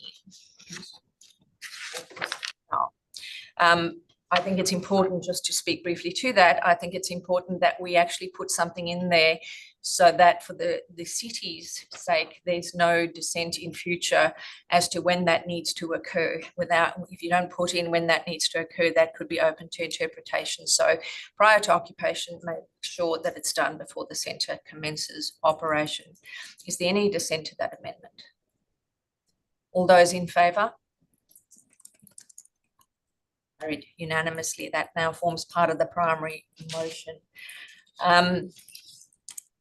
I do not propose to move an amendment in relation to condition 18, and I'll deal with that in a minute. But I do propose an amendment to condition 24 to state prior to submission of a building permit, revised plans are to be submitted to demonstrate the emergency gate along the western boundary opens inwards. This aligns with the information the applicant has given us. Do I have a seconder for that amendment? Thank you, Mr. Coltaz. I think the applicant's given us a good reason why they don't want an indentation in the fence, and they've confirmed it's acceptable for the gate to open inwards. And it seems the city staff are comfortable with that amendment. So with that, is there any dissent to that amendment?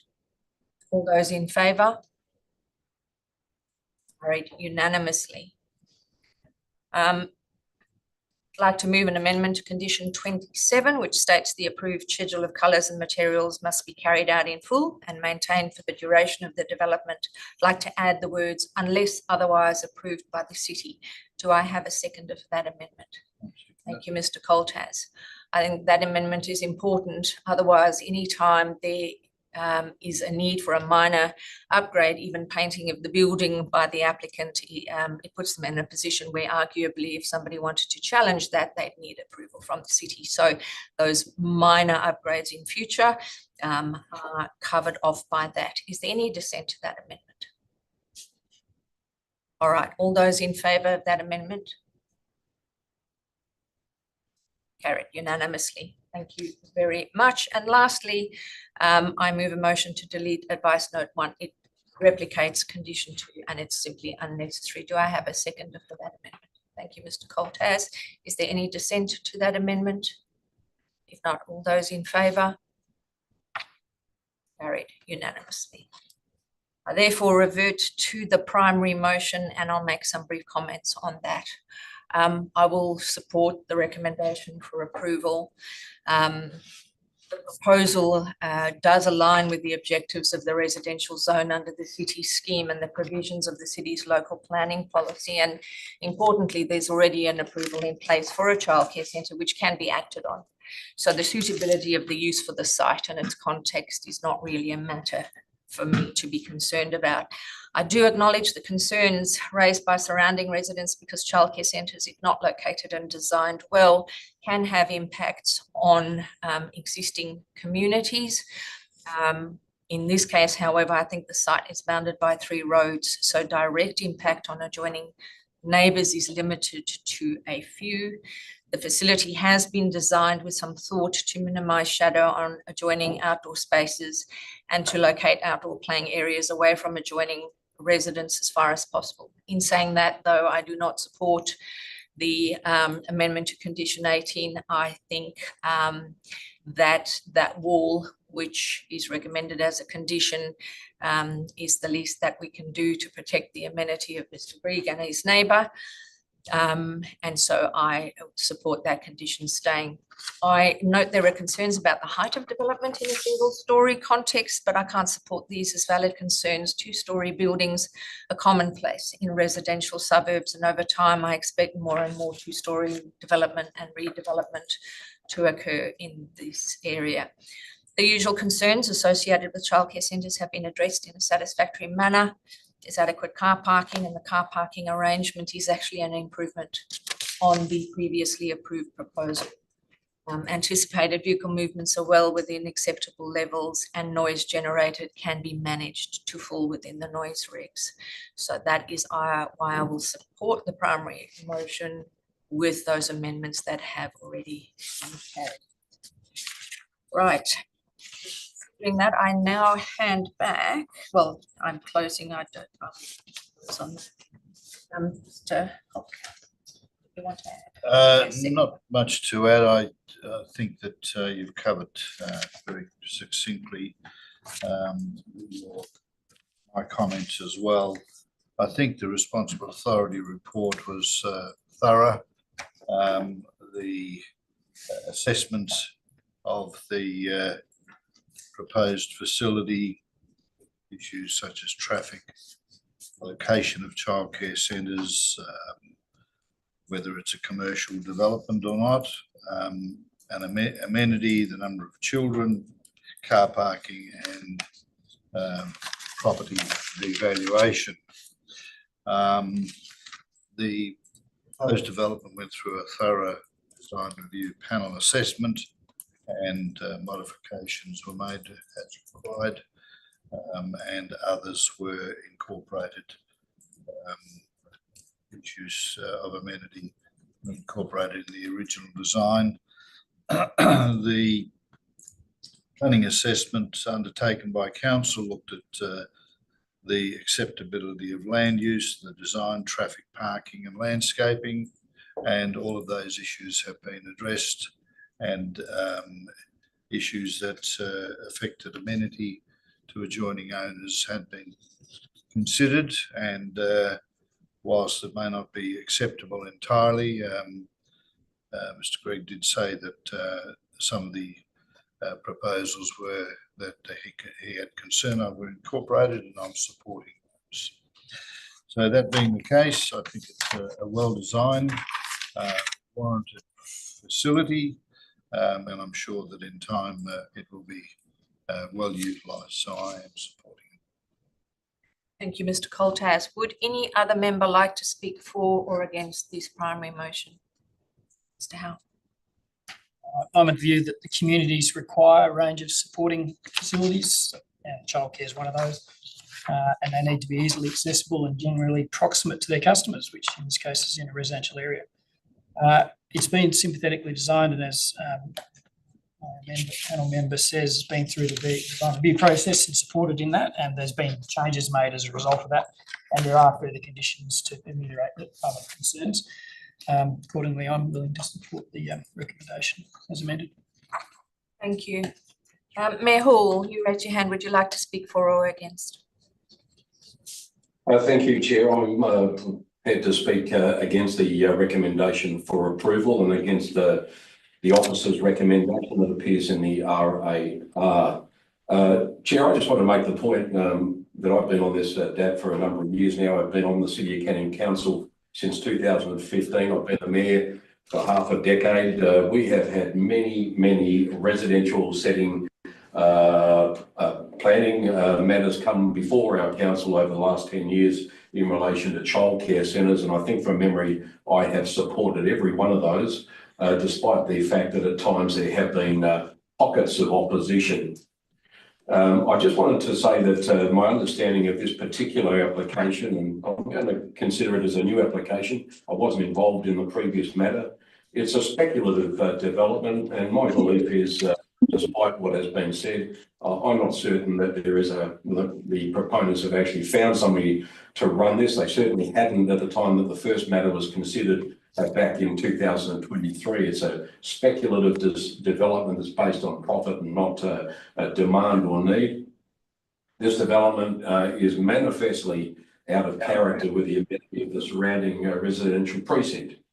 Now, I understand, and I heard yourself, Chair, and others speak in support of this item, and I respect your opinions, but I'm hoping to sway a number of you to join me in not approving this particular item. Manners Place is a really small street, and you would know that it's only about 70 metres long. It only has 6 residences, 3 on each side of the road, comprises just of those 6.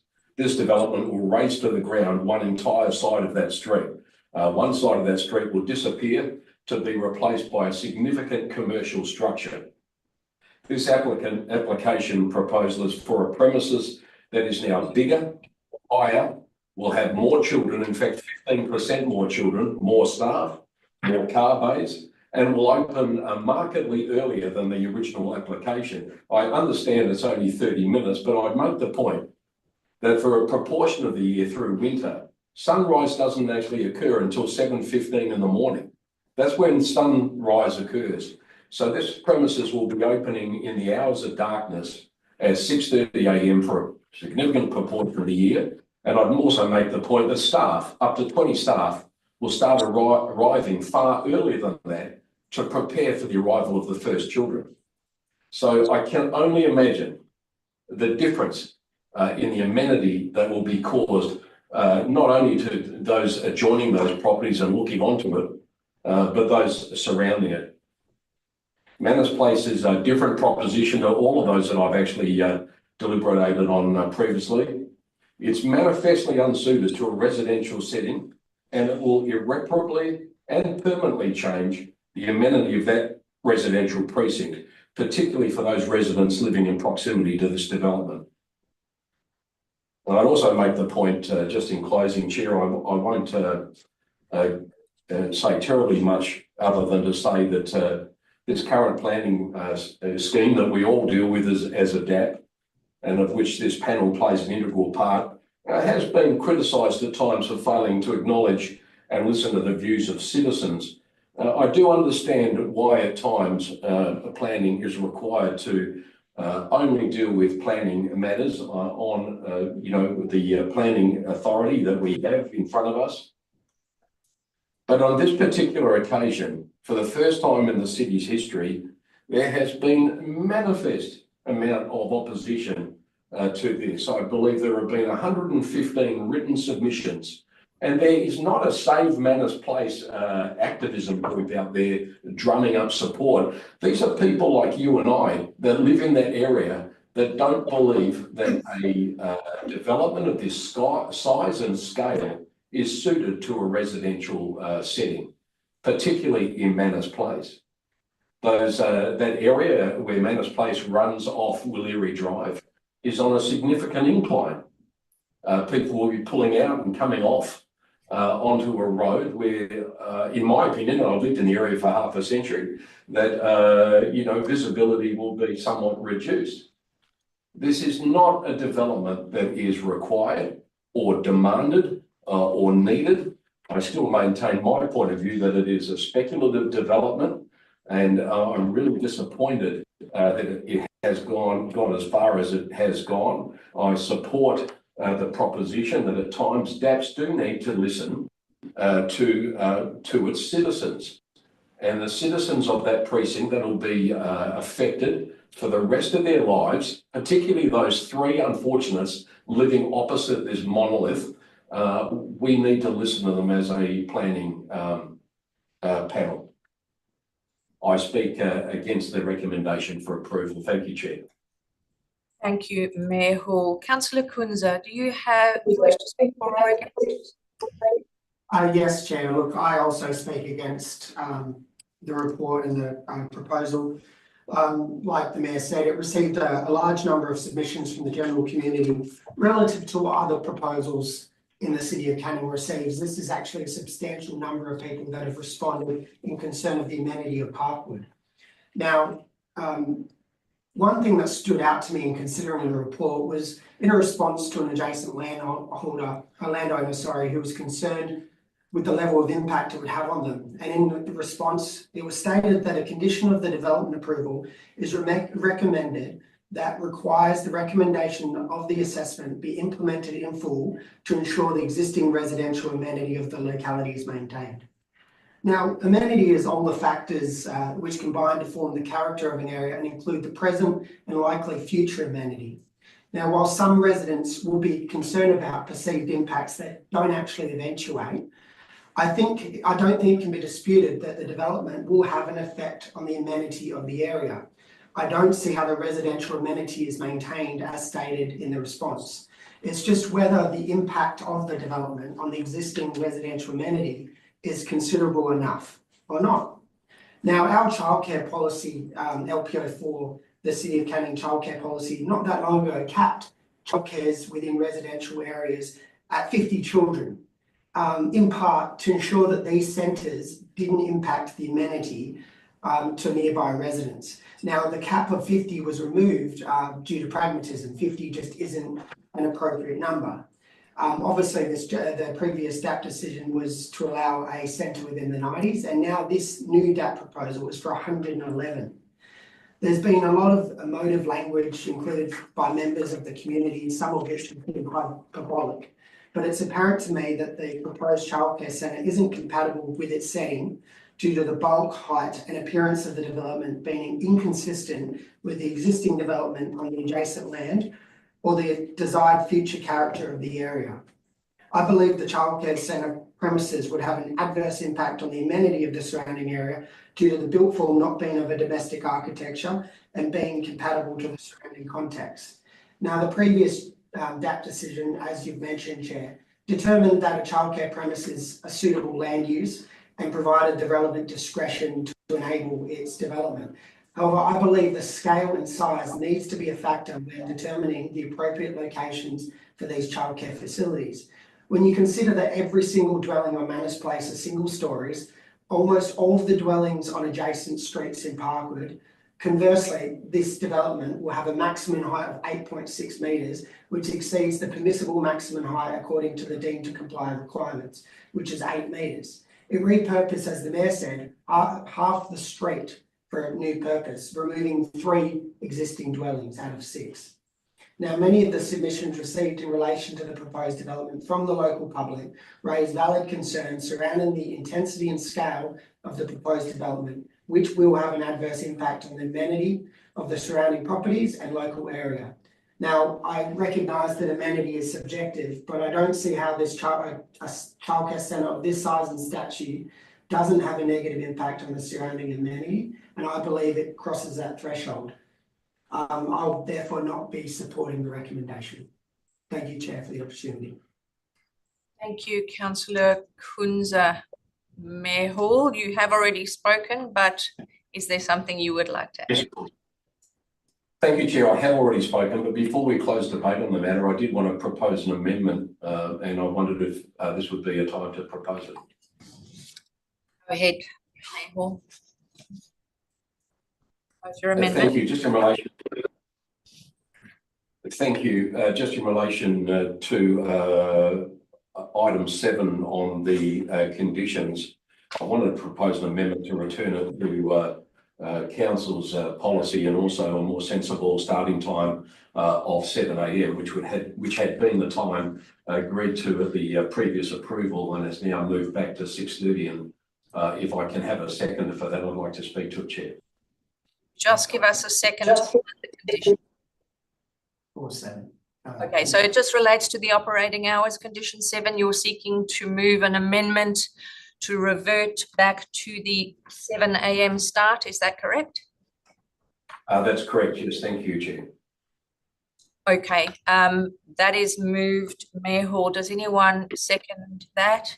Councillor Kunza, does anyone wish to speak for or against that amendment? Yes, I will. Go on, Mayor Hall.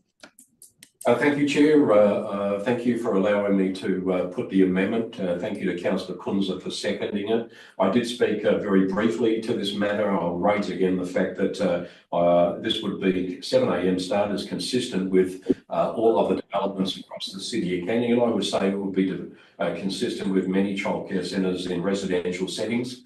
6:30 a.m. means that staff, I would expect, being a business with up to 111 people arriving after 6:30 would mean that staff would have to start arriving and doors would start banging and people would be parking and there'd be an activity on the site well before 6:30 a.m, notwithstanding that the hours of sunlight only begin in winter from after 7 a.m. It just seems a sensible compromise to go back to the 7 a.m, which had actually been approved and agreed to at the previous time that this matter had been considered by the DAP. There have been marked changes to this current application from the previous, and I think this would be a sensible, not wishing to preempt what the decision may be in relation to the approval, but I think notwithstanding what might occur in a minute, this would be a sensible compromise that might provide at least some relief to the people that actually still remain living in that precinct, particularly across the road from this very large development. Thank you, Mayor Hall. Councillor Kunza, as second, did you wish to speak to this amendment? Only to say that I concur with Mayor Hall. I believe the council set a 7 a.m.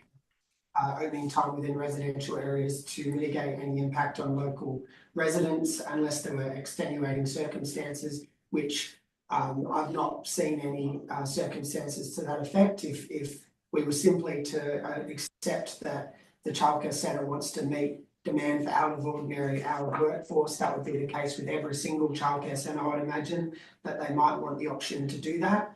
I believe that council set the 7 a.m. start because the point was that this was within residential communities and it's not a commercial or industrial area. I think we need some sort of market delineation and reduce the mitigation on, reduce the impacts on the local community. So I think 7 a.m. is far more practical and in line with what council said. Thank you, Councillor Kunza. Are there any other comments for or against the amendment? Yes, look, I hear what the councillors have mentioned. I don't support to change to 7 a.m, the recommendations for 6:30. I've sat on many applications for childcare centres. Pretty much all operators these days are asking for a 6:30 start. It's an amenity that the users, the parents of the centres are asking for. And whilst I note that Mayor Hall mentioned that 111 children and 20 odd staff will arrive at 6:30 in the morning, that isn't the case. Most childcare centres that have opened and are operating, and childcare centre operators that have been applying for new centres, have in fact demonstrated that there is quite a staggered arrival and departure time.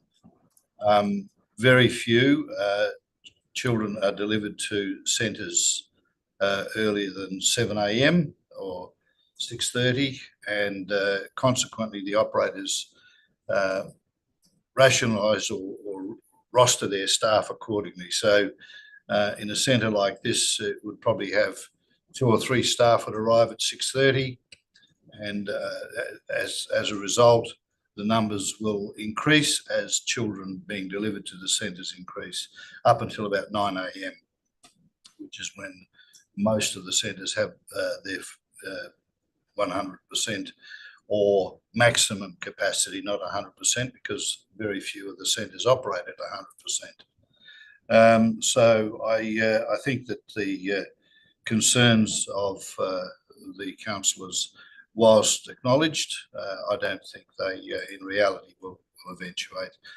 And of course, there's a lot of times where commercial operations abut residences, such as service stations abutting residences. They operate 24/7 as well, and they are regularly approved. So a childcare centre where numbers build up from 6:30 a.m, I think that's the reason I wouldn't support the proposed amendment. Thank you, Mr. Coltaz. I'll speak briefly to the amendment as well. I absolutely understand the intent behind your amendment, Mayor Hall, but I too, like Mr. Coltaz, I think the contemporary practice at the minute is that they are moving more and more childcare centres to 6:30 opening times, and predominantly to allow for staff to arrive in time to set up the centre and prepare for the day. Strictly speaking, if the centre operating hours were from 7 o'clock, then the staff could only arrive at 7, and that pushes out the day somewhat. So I will not support the amendment. But Mayor Hall, as mover of the amendment, would you like to close with any comments? No, nothing further, Chair. All right. Given that, we will put that amendment to a vote. All those in favour? Carried. Not carried. All those against? In favour, Councillor Kunza, and Mayor Hall against myself and the other 2 panel members in.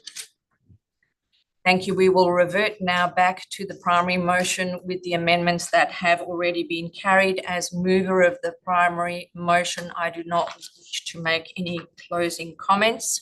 So could we put the recommendation for approval in the responsibility authority report, subject to the amendments that have already been carried, to a vote by a show of hands? All those in favour?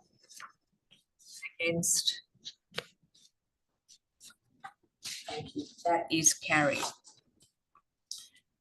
Moving then on to the balance of the agenda, we've already dealt with item 4, the Form 2 applications. So we move then on to item 5, Section 31 SAT reconsiderations. There are nil. Part C, other business. Item 1, SAT applications and Supreme Court appeals. SAT applications for the DAPs are listed on the DAP website, none of which currently relate to the City of Kearney. With that, I close the meeting at 11:44 a.m. and thank everyone for your attendance and participation. Thank you. Thank you very much. Thank you. 3 out of 3.